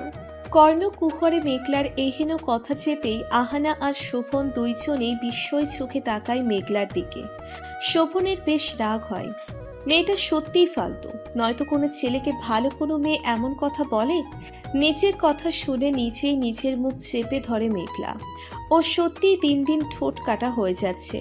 ভালো মন্দ কোনো কথাই নিজের মাঝে চেপে রাখতে পারে না। এমন কারণে আগে অনেক চাচির কাছে মার খেতে হয়েছে মেঘলার। এখন না জানি শোভন কি করে। শোভন কিছু বলতে যাবে তখনই আহানা হো হো করে শব্দ করে হেসে ওঠে। আহানা জানে মেয়েটা নিজের কথা কখনো চেপে রাখতে পারে না। এই 3 দিনে মেঘলা এমন অনেক কথাই বলেছে আহানাকে। এখন শোভনকে বলল না জানি এই ছেলে কি করে দেয়। তা ভেবে চুপসে বসে আহানা। মেঘলা আহানার দিকে একবার অসহায়ভাবে তাকিয়ে শোভনের দিকে মায়া মায়া চাহনি দিয়ে তাকায়। শোভন রাগে দৃষ্টি নিক্ষেপ করে আছে। মেঘলা শুকনো ঢোক গিলে বলে, আপনি আমায় মারবেন ডাক্তার সাহেব? কিভাবে মারবেন? স্যার থেকে টাক্কা দিবেন না প্লিজ, আমি আর বলবো না এমন কথা। বলে ফ্যাচ ফ্যাচ করে কেঁদে দেয়। অবাক হয় শোভন। ভারী অদ্ভুত মেয়ে তো, নিজে এমন ননসেন্স কথাবার্তা বললো, আবার নিজেই কিছু মন বানানো কথা বলে নিজেই কেঁদে দিল। এই মেয়ে এমন কেন? বিরক্ত লাগে শোভনের, বড্ড বিরক্ত। কিছু বলল না শোভন। আহানা মেঘলার হাত বুলিয়ে বলে, আরে কাঁদছিস কেন তুই? ও কিছু করবে না। শান্ত হলো মেঘলা। চোখ মুছে নিচের দিকে তাকিয়ে বলে, সরি। শোভন এখন এখানে বসলে আরো রাগ হবে, তাই উঠে চলে যায়। যেতে যেতে আহানাকে বলে, আহান, ওকে বলে দিস কথায় কথায় এভাবে কাঁদলে আমার সামনেও যেতে না। মেঘলা স্বস্তি পায়। ভেবেছিল আজ শোভন মারবেই। যাক, এই যাত্রায় বেঁচে গেল মিথ্যে কান্না দেখিয়ে। এরপর থেকে নিজের এই কাটা ঠোঁটকে সামলাতে হবে, নয়তো সত্যিই শোভনের হাতে থাপ্পড় খেতে হবে। পাখির কিচির মিচির আর গাড়ির তীব্র হর্নে ঘুম ভাঙল মেঘলার। রাতে ছাদে থেকে এসে ডিনার করেই শুয়ে পড়েছিল। কোমর ব্যথায় ঘুমোতে পারেনি দুদণ্ড। আজানের পর চোখ লেগে আসে আর উঠতে দেরি হয়ে যায়। ঘড়িতে তাকিয়ে দেখে 10:30 বাজে। এতক্ষণে নিশ্চয়ই আহানা বেরিয়ে গেছে। ইস, কত দেরি করে ফেললো। উঠে ফ্রেশ হয়ে ড্রয়িং রুমে আসে। খাবার টেবিলে চোখ পড়তেই দেখে খাবার রেখে ঢাকা দিয়ে গেছে আহানা। মৃদু হাসে মেঘলা। আহানা যা করছে ওর জন্য ওর আপন কেউ হলেও হয়তো এত করতো না। কটা দিন বেশ আমেজেই কাটাচ্ছে মুক্তভাবে, স্বাধীন হয়ে। সোনালি রোদ্দুরের ছড়াছড়ি আকাশে মেঘের ছিটে ফোঁটাও নেই, পুরোপুরি পরিষ্কার। রোদে সব খা খা করছে। নাস্তা করে ব্যাগে কিছু টাকা ছিল, তা নিয়ে নামলো মেঘলা। ব্যথাটা অত নেই। খাবারের পাশে আহানা প্যারাসিটামল রেখে গিয়েছিল। এই 4 দিনে আজ বাড়ি থেকে বের হলো মেঘলা। দোকান থেকে সিম কিনে ছোট ফোনটা ওপেন করে পুরনো সিমটা রাস্তায় ফেলে দিল। পুরনো সিম ওপেন করলে কেলেঙ্কারি হয়ে যাবে। ও পালিয়েছে শুনে সে হয়তো এতদিনে দেশে এসে তন্ন তন্ন করে খোঁজা শুরু করে দিয়েছে। না, চায় না ও আগের দিনগুলোতে ফিরে যেতে। মুক্তভাবে বাঁচতে চায়। বাড়িতে এসে বিছানায় গা এলিয়ে দেয় মেঘলা। কিছুই ভাবতে পারছে না। ভাবতে গেলেই হাত পা ঠান্ডা হয়ে আসছে। কতদিন আর এভাবে পালিয়ে থাকবে? আর এমন পালিয়ে কি থাকা যায়? সারাটা জীবন বুঝি এমন আতঙ্কে আতঙ্কে কাটাতে হবে? সুখের দেখা মিলবেই না। হাজার ভাবনায় মগ্ন থেকেও রান্নাঘরে পা বাড়ায় মেঘলা। এসেছে পর্যন্ত আহানায় সবকিছু করেছে, কিন্তু এটা একদম মেঘলার ঠিক লাগছে না। আহানা ওকে কোনো কাজ করতেই দেয় না। আহানা নেই, তাই ভাবলো আজকে রান্নাটা ওই করবে। ইচ্ছে না করলেও শরীর শক্ত রেখে রান্না করলো মেঘলা। রান্নাঘর থেকে বেরিয়ে জামা কাপড় নিয়ে ওয়াশরুমে গিয়ে ঝর্ণা ছেড়ে বসে পড়ে। আজ ওর একটুও ভালো লাগছে না। কাউকে প্রয়োজন, খুব বেশি প্রয়োজন, যাকে চাপটে ধরে সব কষ্টগুলো বলতে পারবে। কিন্তু কেউ হয়তো নেই তেমন। হঠাৎই শোভনের কথা মনে পড়ল মেঘলার। আচ্ছা, যদি শোভনকে জড়িয়ে ধরতে পারত? শোভন কি মানবে তা? শোভন তো ওকে দেখতেই পারে না। কি অদ্ভুত বিয়ে হলো এমন একজনের সাথে যে ওকে পছন্দই করে না। আর মেঘলাই বা কি? এত কেন ভাবছে শোভনকে নিয়ে? এত কেন ভাবছে এই বিয়েটা নিয়ে? এই বিয়েটা তো শুধু অ্যাক্সিডেন্টালি হয়েছে। শোভন ভুলে গেছে, ও পারছে না কেন? কখনো শোভন ওকে দাম দিবেই না। তাচ্ছিল্য হাসলো মেঘলা। নিজের আর নিচের ভাবনার উপর তাচ্ছিল্য হাসলো। প্রায় অনেকক্ষণ ঝর্ণার নিচে বসে থেকে মাথা ব্যথা করছে মেঘলার। তাই উঠে কৃত্রিম ঝর্ণাটা বন্ধ করে কোনো মতে জামাটা পাল্টে নেয়। দরজা খুলে বাইরে পা রাখবে তখনই সব ঝাপসা হয়ে আসে। মাথা ঘুরে ওখানে পড়ে রয়। প্রায় অনেকক্ষণ ডোরবেল বাজাচ্ছে আহানা, কিন্তু খোলার নামই নেই। এবার ওর অনেক চিন্তা হচ্ছে। মেয়েটাকে একা রেখে গেছে, কিছু হলো না তো আবার? কিন্তু এতদিন ও তো একা রেখে গিয়েছিল। আজ তো শরীর ভালো ছিল না। খুব বেশি চিন্তা হচ্ছে এবার আহানার। তাই ব্যাগ থেকে খুঁজে ডুপ্লিকেট চাবি বের করে লক খুলে ভিতরে প্রবেশ করে। ভিতরে এসে ড্রয়িং রুমে মেঘলাকে পায় না। আর সময় তো এখানে বসে টিভি দেখে কোথায় গেল আবার? মেঘলার রুমে এসে দেখে ওয়াশরুমের দরজার সামনে পড়ে আছে মেঘলা। কপালও অনেকটা কেটে গেছে। তাই ফোন নিয়ে দেরি না করে শোভনকে ফোন করে। শোভন ফোন তুলতেই আহানা বিচলিত হয়ে বলে, ভাই তুই কোথায়? আমি বাইরে গিয়েছিলাম। বাড়িতে এসে দেখি ও ওয়াশরুমের সামনে পড়ে আছে। একা আমি তুলতেও পারছি না, ওর গায়ে অনেকটা জ্বরও আছে। প্লিজ তুই আয়। শোভন কিঞ্চিত রাগ দেখিয়ে বলে, ওই মেয়েটা আবার উটকো ঝামেলা বাঁধিয়েছে। আমি বিজি আছি, আমি পারবো না। মুখে পানির ছিটে দে, ঠিক হয়ে যাবে। মেয়েটা আচ্ছা নাটক জানে, দেখ গিয়ে নাটক করছে। শোভনের কথায় বিরক্ত হলো আহানা, তবুও বলল, ভাই প্লিজ আয়, ওর কপালটাও অনেক কেটে গেছে। প্লিজ ভাই আয়। শোভন বিরক্ত নিয়ে বলে, হয়েছে, ঘ্যান ঘ্যান করতে হবে না, আসছি। বলেই ফোন রেখে দেয়। প্রায় আধা ঘন্টার মধ্যেই শোভন আসে। না চাইতেও কোলে করে নিয়ে বিছানায় শুইয়ে কাটা জায়গায় ফার্স্ট এইড করে ওয়ান টাইম লাগিয়ে ইনজেকশন দিয়ে পাশে বসে। সত্যিই অনেকটা জ্বর এসেছে। ফর্সা নাক মুখ লাল হয়ে আছে, চোখ ফুলে আছে। কিছুর জন্য কেঁদেছে বুঝলো শোভন। আহানা শোভনের জন্য কফি করতে গেছে। ও মেঘলার জ্ঞান ফিরলে চেক করে বেরিয়ে যাবে। ইম্পর্টেন্ট সার্জারি আছে। মেঘলা নিভু নিভু চোখ মেলে আশেপাশে তাকায়। জ্বরে পুরোপুরি দুর্বল হয়ে আছে। শোভন ঝুঁকে মেঘলার জ্বর দেখবে, তখনই মেঘলা আচমকা শোভনকে জড়িয়ে দুর্বল কণ্ঠে কী যেন বলে। মেয়েটা নিজের মধ্যে নেই বুঝল শোভন। জ্বরের ঘোরে আবোল তাবোল বলছে, তবুও ছাড়ানোর চেষ্টা করে। ছাড়ে না মেঘলা। এখনো কিছু বলছে। শোভন শোনার জন্য কান এগিয়ে নিয়ে যায়। মেঘলা মিনিয়ে বলে, সে আমায় নিয়ে যাবে ডাক্তার সাহেব, আমি বাঁচতে চাই মুক্তভাবে, আমি যাব না। মেঘলাকে ছাড়িয়ে অবাক হয়ে তাকায় মেঘলার দিকে। কি জন্য ভয় পাচ্ছে মেয়েটা? কার জন্য? কে সে? আমরা যখন কিছু ভয় পাই তখন তার সে বা সে জিনিসটা দূরে থাকলেও তার কথা মনে পড়ে ভয় পায়। মেঘলার ক্ষেত্রেও তেমন কিছু নিয়ে ভয়ে আছে মেয়েটা। সেই দিনও ট্রেনের কিছুর জন্য ভয় পেয়েছিল আর বিড়বিড় করে বলেছে, আমি যাব না। আজও একই কথা বলছে, কিন্তু কোথায় না যাওয়ার কথা বলছে। যেখান থেকে পালিয়ে এসেছিল সেখানে এমন কি ছিল যাকে এতটা ভয় পায় মেয়েটা? নিজের ভাবনা দেখে নিজেই বিরক্ত হচ্ছে শোভন। কেন এই মেয়েটাকে নিয়ে ও এত কিছু ভাবছে? কেন এই মেয়েটাকে এত ইম্পর্টেন্স দিচ্ছে? ভাবনার জগৎ থেকে মেয়েটা বেরিয়ে দেখলো মেঘলার শরীরের জ্বর আগের তুলনায় অনেকটা বেশি। সময় পেরোচ্ছে আর জ্বর বাড়ছে মেঘলার। হঠাৎ এত জ্বর হওয়ার কারণ খুঁজে পেল না। শোভন পরক্ষণে চুল ভেজা দেখে বোধগম্য করলো মেয়েটা অনেকক্ষণ শাওয়ারের পানিতে ভিজেছে। মেয়েটা সত্যি আপদ, সব সময় কিছু না কিছু ঝামেলা বাঁধিয়েই থাকে। হাতের কফিটা শেষ করে আহানাকে বলে বেরিয়ে গেল। ওর তো আর এখানে বসে থাকলে চলবে না। সন্ধ্যা হতেই কিছুটা জ্বর নেমে আসে মেঘলার। শরীরে ঘাম ছেড়ে দেয়, কিন্তু এখনো ঘুমোচ্ছে। শোভন যাওয়ার সময় ঘুমের ইনজেকশন পুশ করে গিয়েছিল, তাই এখনো ঘুমোচ্ছে। শান্তির ঘুম। রাত 10টায় চোখ খুলেই কিছুটা চমকে যায় মেঘলা। শোভন ওর দিকে ঝুঁকে আছে। শুকনো ঢোক গিলল মেঘলা। হঠাৎই মাথায় উদ্ভট চিন্তা ভর করলো। আচ্ছা, শোভন কি ওকে গলা টিপ মেরে ফেলতে এমন ঝুঁকেছে? কেন মারবে? কিছু কি বলেছে ঘুমের ধ্যানে? চিন্তা মাথায় আসতেই দেরি না করে মুখ দিয়ে বের হতে দেরি হলো না মেঘলার। কথা বলতে পারছে না, তাও টেনে টেনে পড়ল। আপনি কি আমায় গলা টিপে মারবেন ডাক্তার সাহেব? বলেই ড্যাব ড্যাব করে তাকায় শোভনের দিকে। শোভন তো হতভম্ব হয়ে তাকিয়ে আছে। বলে কি এই মেয়ে? কাজ ফেলে সকালে চিকিৎসা করে গেল, এখন আবার আসলো দেখতে ঠিক আছে নাকি, আর এই মেয়ে বলছে ওকে গলা টিপে মেরে দিব। শোভনের ইচ্ছে করছে এই মেয়ের মুখে টেপ লাগিয়ে কানের নিচে কয়েকটা থাপ্পড় বসিয়ে দিতে, তারপর যদি শিক্ষা হয়। তাও নিজেকে শান্ত রাখলো শোভন।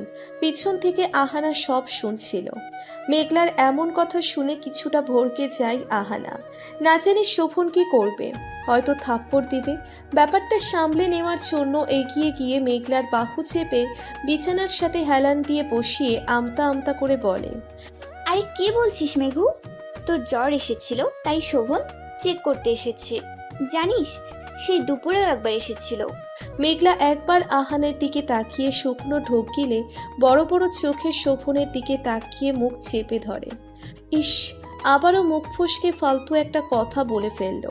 এখন না জানি শোভন কি করে। শোভন না জানি ওর মুখের কথাই সত্যি করে গলা চেপে ধরে। মুখ থেকে হাত সরিয়ে অসহায়ভাবে আহানার দিকে তাকিয়ে দুর্বল কণ্ঠে শোভনকে কিছু বলবে, এর আগেই শোভন মেঘলাকে অবাক করে দিয়ে বলে, কেমন লাগছে এখন? ঠিক লাগছে সব? মেঘলা অবাক হয়, বিস্ময় চোখে তাকিয়ে উত্তর দেয়, ভালো লাগছে, কিন্তু মেঘলাকে থামিয়ে শোভন বিছানা থেকে উঠে আহানাকে বলে। ওকে কিছু খাইয়ে মেডিসিন খাইয়ে দিস। বলে চলে যাওয়ার জন্য দু কদম এগোতেও আবার পিছিয়ে যায়। পিছিয়ে ফিরে ভ্রুকুচকে মেঘলাকে বলে, তার জ্বরটা বাঁধালে কি করে? শাওয়ারের পানিতে বসেছিলে নাকি? শোভনের কথা শুনে মেঘলা মাথা নিচু করে ফেলে। কি উত্তর দিবে এখন? কি বলবে? কিছু বলল না। মেঘলার মৌনতা দেখে কিছু বলল না। শোভন বেরিয়ে গেল। সময় প্রবাহমান, চোখের পলকেই যেন পেরিয়ে যায়। সেদিনের পর আরো 2 দিন কেটে যায়। মেঘলা এখন পুরোপুরি সুস্থ। 2 দিনে একবারও শোভন আসেনি। মেঘলার পিপাসু চোখ 2 দিন যাবতই শোভনকে খুঁজছে, কিন্তু শোভন না আসলে কি করার? কাল তো মেঘলা আহানাকে বলেও ফেলেছিল। আপু ডাক্তার সাহেব আসবে না আজ? আহানা প্রথমত অবাক হলেও ব্যাপারটা নিয়ে বেশ হেসেছিল। কাল থেকে মেঘলা হসপিটালে জয়েন করবে। মেঘলা বেশ অবাক হচ্ছে নিজের চাওয়া দেখে। কেন ওর শোভনকে দেখতে ইচ্ছে করছে, কেন শোভনের কড়া কড়া ধমক শুনতে ইচ্ছে করছে। অদ্ভুত তো, আজকাল মেঘলার মন বড্ড বেহায়া হয়ে গেছে। আচ্ছা, এমন বেহায়া হওয়া কি সাজে? মনের এমন অদ্ভুত চাওয়া দেখে নিজেরই হাসি পায় মেঘলার। আহানা বাড়িতে নেই, আজ ওর অফিসে অনেক কাজ, ফিরতেও দেরি হবে, রাতে বলে গেছে। গোধূলি হয়ে এসেছে, ছাদে বসে বই পড়ছে মেঘলা। কিন্তু বই পড়তে পারছে কই, বই পড়ছে কম, ওই বদরাকি লোকটার কথা ভাবছে বেশি। আজকাল মনটা বড্ড অমনোযোগী আর বেহায়া হয়ে গেছে, নিজের কাছে থাকছেই না। এমন কেন হচ্ছে? মূল্য আছে এমন বেহায়া মনের? আজ 8 দিন হলো ঢাকা এসেছে। গ্রাম থেকে আসে থেকে এখনো পর্যন্ত সব কাজকর্মের সাথে শোভন জড়িত রয়েছে। কেন এমন হচ্ছে? নিয়তি বড়ই অদ্ভুত। মেঘলার অবুঝ মনে হঠাৎ এক প্রশ্ন জাগলো। আচ্ছা, ওদের এমন অ্যাক্সিডেন্টলি বিয়ের ভবিষ্যৎ কি? বদরাগী ডাক্তারটা কি ভুলে গেছে সব? কিন্তু মেঘলা কেন ভুলতে পারছে না? ভুলবে তো দূরে থাক, রাগী ডাক্তারটা যেন আস্তে আস্তে জুড়ে বসছে মেঘলার অবুঝ মনে। মিষ্টি সকালের সূচনা হলো মিষ্টি আজানের ধ্বনি শুনে। আজ থেকে হসপিটালে জয়েন করবে। কাল শোভন আহানাকে ফোন করে ভালোভাবে জানিয়ে দিয়েছে 8টায় হসপিটালে থাকা চাই। প্রথম দিন, তাই তাড়াতাড়ি যেতে হবে, সব বুঝিয়ে দিবে। আর হার্ট সার্জনের সহকারী নার্স সবকিছু তো ভালোভাবে বুঝতেই হবে। নামাজ সেরে কিছুক্ষণ হাঁটাহাঁটি করলো মেঘলা, খুব এক্সাইটেড, সাথে নার্ভাসও। যা রাগ কিছু এদিক ওদিক হলেই ধমক খেতে হবে। ব্রেকফাস্ট করে আহানার সাথে বেরিয়ে পড়লো মেঘলা। মেঘলাকে নামিয়ে দিয়ে আহানা অফিসে চলে যায়। হসপিটাল বেশ ফাঁকা ফাঁকা, সকাল বলে তাই রিসেপশনে রিসেপশনিস্ট আর কয়েকজন স্টাফ কাজ করছে। একদিন আগে এসে আহানার সাথে সব দেখে গিয়েছিল আর সবার সাথে কথাও বলেছে। নির্দিষ্ট জায়গা থেকে অ্যাপ্রনটা নিয়ে শোভনের চেম্বারের দিকে হাঁটা দেয়। মূলত শোভন এত সকালে কখনোই আসে না, আজ মেঘলার জন্যই এসেছে। চেম্বারের দরজার সামনে দাঁড়িয়ে আছে মেঘলা, নক করতে ভয় করছে। হাত ঘড়িতে টাইম দেখে দরজায় নক করে মেঘলা। তখনই ওপাশ থেকে গম্ভীর কণ্ঠ ভেসে আসে। 2 মিনিট লেট, 4 মিনিট বাইরেই দাঁড়িয়ে থাকো। This is your punishment. শোভনের এহেন কথায় ভরকে গেল মেঘলা। আজব তো, ও কি স্কুলে সঠিক সময় আসতে দেরি করেছে নাকি যে পানিশমেন্ট দিল? আজব তো লোকটা। মেঘলা কিছু বলবে এর আগেই আবার শোভনের গম্ভীর কণ্ঠ ভেসে আসে। কথা বলে টাইম টু টাইম করে বাড়বে। আই থিঙ্ক তুমি এটা চাও না। কিছু বলল না মেঘলা। এই ছেলেটা সত্যিই অদ্ভুত, একে বোঝা ওর সাধ্যে নেই। প্রায় 4 মিনিট পর শোভন বলল, নাও কাম ইন। বিনা শব্দে চেম্বারে প্রবেশ করলো মেঘলা। মেঘলা গিয়ে বসতেই শোভন এক এক করে সব বুঝিয়ে দিচ্ছে। মেঘলার কাজ মূলত শোভনের সাথে থাকা, ও রাউন্ডে বের হলে ওর সাথে মেঘলাও থাকবে।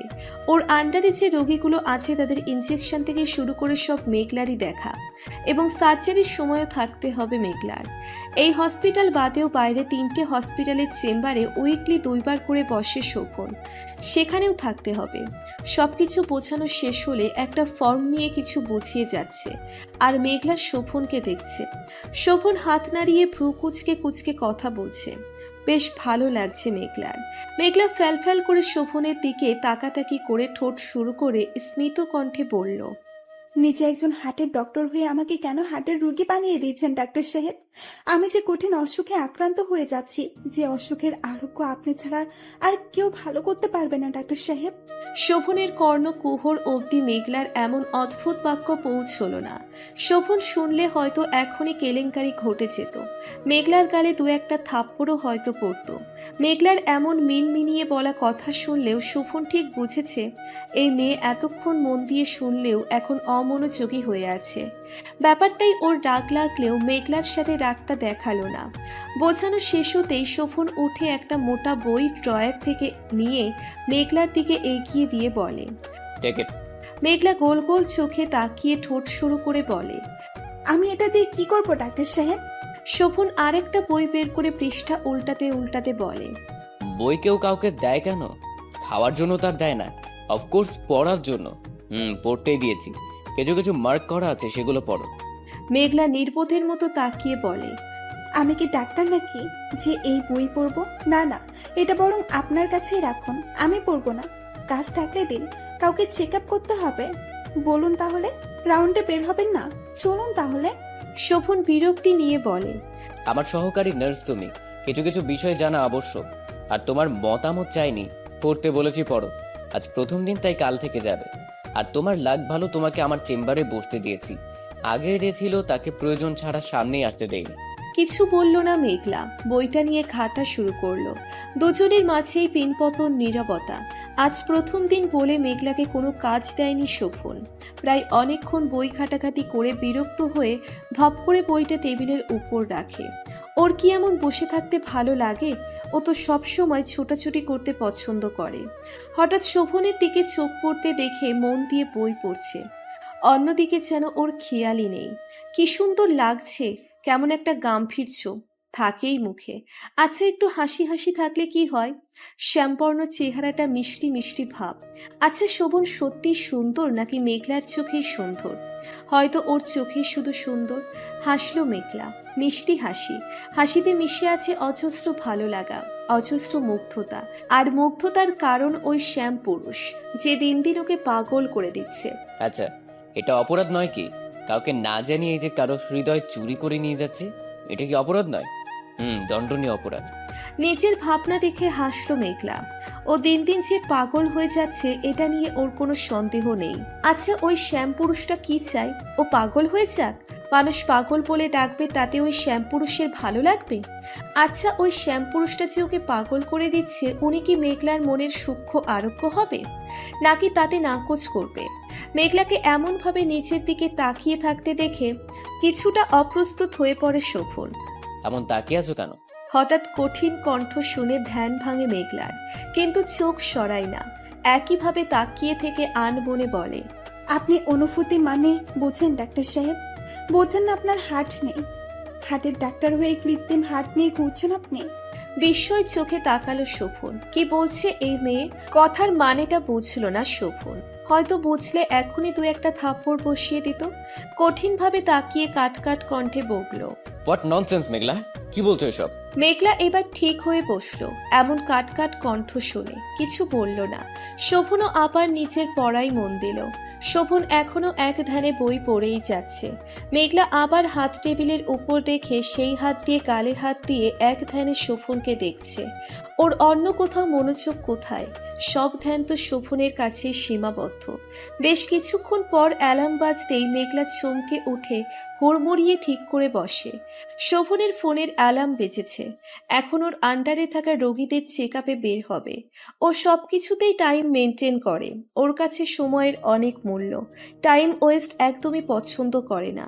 বইটা ড্রয়ারে রাখতে রাখতে বলে, আজ তোমার কাজ নেই, চলে যেতে চাইলে চলে যেতে পারো, আমি বের হব। যদিও 4টা বাজে ইম্পর্টেন্ট সার্জারি আছে, কিন্তু আজ তোমাকে প্রয়োজন নেই। বলেই অ্যাপ্রনটা পরে স্টেথোস্কোপটা গলায় ঝুলিয়ে বেরিয়ে যায়। মেঘলারও ভালো লাগছে না, তাই উঠে অ্যাপ্রনটা খুলে হাতে নিয়ে ব্যাগ নিয়ে চেম্বার থেকে বেরিয়ে যথা জায়গায় অ্যাপ্রনটা রেখে হসপিটাল থেকে বের হয়। আজ কড়া রোদ পড়েছে। সব যেমন রোদে খা খা করছে, তাকাতেই পারছে না। অনাকাঙ্ক্ষিত জায়গায় অনাকাঙ্ক্ষিত মানুষকে দেখে মানুষ যেমন চমকে যায়, আহানা বেলায়ও একই অবস্থা হলো। বছর খানেক পর সেই আকাঙ্ক্ষিত মানুষটিকে দেখতে পেল। পুরনো ক্ষতটা যেমন নতুনভাবে জাগ্রত হলো। ক্ষত বললে ভুল হবে, পুরনো অনুভূতি। ক্ষত কেন হবে? মানুষটা তো ওকে কষ্ট দেয়নি। নিজে থেকেই যদি কেউ অকারণে কষ্ট পায়, তাহলে কি তাকে ক্ষত বলে? সে তো ওকে কষ্ট দেয়নি, বরং নিজেই অকারণে কষ্ট পেয়েছে, নিজের ভুলের কারণেই। আচ্ছা, ও এখানে কি করছে? আবার ওকে দেখে ফেলবে না তো? নিজেকে লুকানোর ব্যর্থ চেষ্টা করলো আহানা। বিকেল হতেই কিছু বন্ধু সুলভ অফিস কলিগদের সাথে হাতের ছিল এসেছিল আহানা। এখানে এসেই তাকে দেখলো। বেখিয়ালিভাবে হাঁটছিল। এদিক ওদিক যাওয়ার জন্য পা বাড়াতেই হঠাৎই তার সাথে ধাক্কা খায়। ব্যক্তিটি আহানাকে দেখে মুখে কিছুটা কৃত্রিম হাসি ফুটিয়ে কেমন গাম্ভীর্য কণ্ঠে বলে, আরে আহান, তুই কেমন আছিস? আহানা হাসার চেষ্টা করে আমতা আমতা করে বলে, রাজ, ভালোই আছি। তুই কেমন আছিস? আর কবে আসলি? রাজ বিনিময়ে বলে, এসেছি মাসখানেক হলো। বলেই চুপ করে রইল। দুজনের মাঝেই পিনপতন, নীরবতা। এতদিন পর দেখা হয়েও দুজনের মাঝে নীরবতা আর জড়তা না, দুজন বললেও ভুল হবে। আহানাই চুপ করে আছে। নীরবতা কাটিয়ে রাজ বলল। বিয়ে করেছিস? আহানা মলিন হেসে বলল। না, করিনি। তুই করেছিস? রাজ কৃত্রিম হেসে বলল। না, করিনি। যাকে করতে চাই সে তো আমায় ভালোই বাসে না। ভয়ঙ্কর প্রণয়ে জড়িয়ে আছি আমি, যা থেকে মুক্তি পাওয়া কঠিন। যার পিছনে ছুটছি সে আমার থেকে পালিয়ে পালিয়ে বেড়ায়। কেমন একটা অদ্ভুত ব্যাপার বলতো। আহানা কিছু বলল না, আসছি বলে অন্যদিকে চলে যায়। রাজ অবাক চোখে আহানার দিকে তাকিয়ে থাকে। সময় প্রবাহমান, সে তার নিজ গতিতে চলে। তার কাউকে নিয়ে পরোয়া নেই। কে পেছনে পড়ে থাকলেও কে সামনে এগোলো তাতে তার ভ্রুক্ষেপ নেই। মানুষ কিভাবে নিজের সময় কাটাবে বা ব্যয় করবে তা মানুষের ভাবনা। আজ 1 সপ্তাহ কেটে গেছে মেঘলার, মনে হচ্ছে চোখের পলকেই সময়টা কেটে গেছে। আজকাল সময় যেমন তাড়াতাড়ি চলে যায়, কিন্তু ধারণা ভুল। সময় তার নিয়মে চলছে, যেমন গতিতে চলতো তেমনই চলছে। মেঘলারই কাজের চাপে সেদিকে খেয়াল থাকে কোথায়। শোভনের সাথে ঝগড়া, উদ্ভব কথা বলে বকা খাওয়া আর রোগীদের সেবা করা, এই নিয়েই তার সময় পার হয়ে যায়। আর সত্যি কথা হচ্ছে, ভালো লাগার মানুষটার সাথে থাকলে সময় কিভাবে পেরিয়ে যায় সেদিকে খেয়ালই থাকে না। এই 1 সপ্তাহে এমন অনেক কথা বলেছে যা শোভনের বোধগম্যের বাইরে ছিল। দিনে 100 বার হলেও অদ্ভুত মোহময় চাহনিতে তাকিয়ে বলেছে, ডাক্তার সাহেব, আপনি খুব সুন্দর। শোভন ব্যাপারগুলোতে বিরক্ত হলেও মাঝে মাঝে কিছু বলে না। বুঝে গেছে মেয়েটা এমনই। আবার মাঝে মাঝে খুব করে বকে দেয়। আজ সকাল সকালই হসপিটালে এসেছে মেঘলা। শোভন প্রতিদিন 11টা কি 12টার সময় এলেও আজ আসতে সন্ধে হবে। তখনই এসে চেম্বারে অ্যাপয়েন্টমেন্ট নেওয়া স্পেশাল রোগীদের দেখবে। মেডিকেলের স্টুডেন্টদের আজ ওরিয়েন্টেশন রয়েছে, সেখানে স্পেশাল গেস্ট হিসেবে গিয়েছে। আজ হসপিটালে বোর হচ্ছে মেঘলা। আজ কাজের চাপও অনেক ছিল। লাঞ্চ করার সময় পায়নি।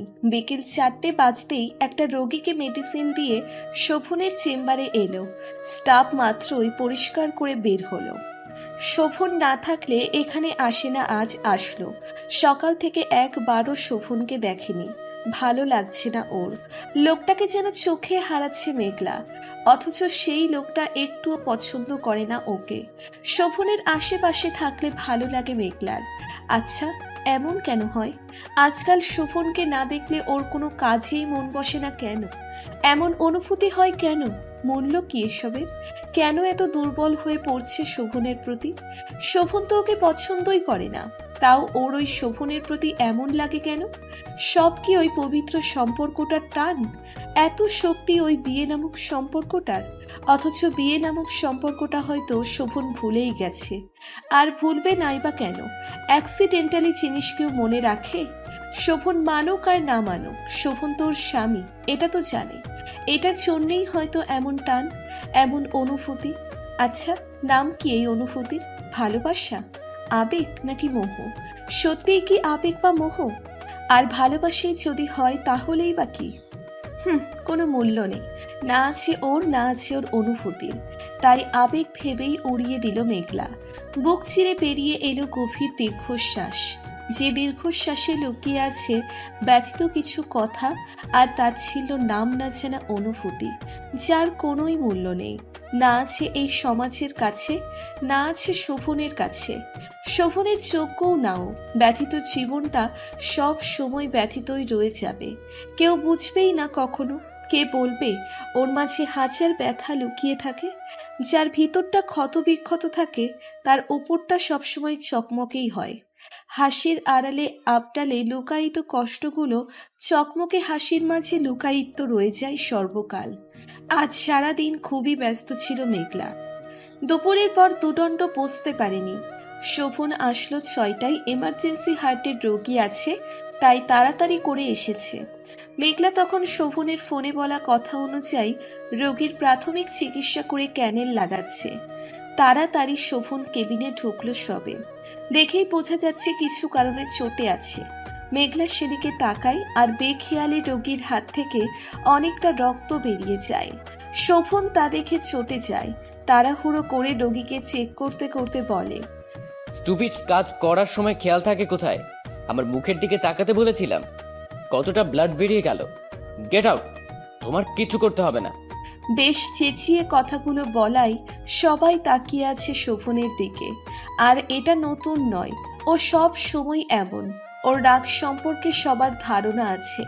ওর রাগে গজগজ করতে করতে মেঘলার দিকে তাকায়, তারপর অন্য নার্সকে বলে, কেয়ারফুলি ব্লাডটা ক্লিন করে ভালো করে ক্যানেল লাগিয়ে বিপিটা চেক করো। বলেই মেঘলার দিকে তাকিয়ে বলে। দাঁড়িয়ে আছো কেন? গো নাও। মেঘলা সত্যি দেখেনি বেখিয়ালিতে এমন হয়েছে। শুকনো ঢোক গিলে আমতা আমতা করে বলে। সরি ডাক্তার সাহেব, আমি মেঘলাকে থামিয়ে শোভন আবার রেগে বলে। What? I said get out. কিছু বলল না মেঘলা। শোভন রেগে আছে বুঝল। দীর্ঘশ্বাস ছাড়ল, কথা না বাড়িয়ে বেরিয়ে আসলো। এত রাগ দেখানোর মানে কি? কেউ কি দেখে এমন করে? সব সময় অন্য কিছুর রাগ ওর উপর দেখায় কেন? এমন করে লোকটা কেন ওর সাথে এমন করে? আচ্ছা, ওর সাথে কি ঠিক করে কথা বলা যায় না? সারা দিন যার জন্য ছটফট করলো, সে উপহার স্বরূপ যা দিল, মন ভরে গেছে মেঘলার। আপাতত কাজ করতে ইচ্ছে করছে না, তাও করতে তো হবেই। হসপিটালেই রইল মেঘলা। শোভন এমন করে প্রতিবার অন্য কিছুর রাগ ওর উপর দেখায়। প্রায় ঘন্টা তিনেকের পর শোভন ক্লান্ত শরীরে নিজের চেম্বারে এসে বসল।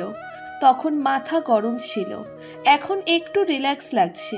এখন মনে হচ্ছে মেয়েটার সাথে হয়তো বেশি করে ফেললো। হসপিটালটা ওদের, তাই সব কিছুতেই দায়িত্বটা একটু বেশি। আশেপাশে চোখ ঘুরিয়ে তাকালো শোভন, মেঘলাকে দেখল না। আর সময় তো ধমক খেয়েও আশেপাশে ঘুরঘুর করে আজ কোথায় গেল তাই ভাবছে। আশেপাশে না দেখে ঘড়ি পরখ করলো। রাত 10টা বাজতে 15 মিনিট বাকি আছে। মেঘলাকে না পেয়ে ভাবলো আজ হয়তো না বলেই চলে গেছে। ধমক খেয়ে পরক্ষণে বাইরে খেয়াল করলো, না যায়নি, আছে, এদিকেই আসছে। অ্যাপ্রন খুলে নির্দিষ্ট জায়গায় রেখে শোভনের চেম্বারে আসলো মেঘলা। শোভনের সামনে দাঁড়িয়ে মৃদু কণ্ঠে বলল, আমি যেতে পারি? শোভন একবার তাকালো মেঘলার মুখপানে। নাক আর চোখটা লাল হয়ে আছে।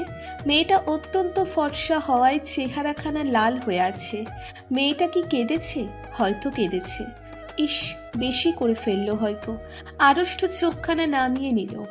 ইস, এমন করে পরখ করছিল মেয়েটাকে। ঘোর অন্যায় করলো। মেয়েটা দেখলে হয়তো খারাপ ভাবতো। বাগিশ নিচের দিকে তাকিয়েছিল, নয়তো এই কাটা চোখখানা দিয়ে বলে ফেলতো, ডাক্তার সাহেব আপনি আমার দিকে এমন করে তাকিয়ে আছেন কেন? হাজার ভাবনার সুতো কাটিয়ে মোবাইলের স্ক্রিনে চোখ রেখে শোভন কাট কাট গলায় মেঘলাকে বলল, যেতে পারো। সরি, তখন মাথা ঠিক ছিল না। শোভনকে মাঝপথে থামিয়ে স্মিত হেসে বলল, ইটস ওকে ডাক্তার সাহেব, অভ্যাস আছে। বলেই উল্টো পায়ে হাঁটা দিতেই শোভন বলে। মেঘলা। থেমে যায় মেঘলা। ভালো লাগলো ডাকটা। পিছনে ঘুরে তাকাতেই শোভন বলে, একা যেতে হবে না, দিয়ে আসি। ওয়েট করো, আসছি আমি। কিছুক্ষণ থম মেরে চেয়ে রইল মেঘলা। কি বলল শোভন? ওকে দিয়ে আসবে? এমন অনেক ধমক দিয়েছে এই কয়দিন, কিন্তু আজ প্রথম সরি বললো। আচ্ছা, সূর্য উঠলো কোন দিকে? দেখ, রাতে কি সূর্য উঠে নাকি? রাতে চাঁদ ওঠে, নিশ্চয়ই আজ অমাবস্যায় চাঁদ উঠেছে, নয়তো বদরাগী ডাক্তারটা নিজেই কথা বললো।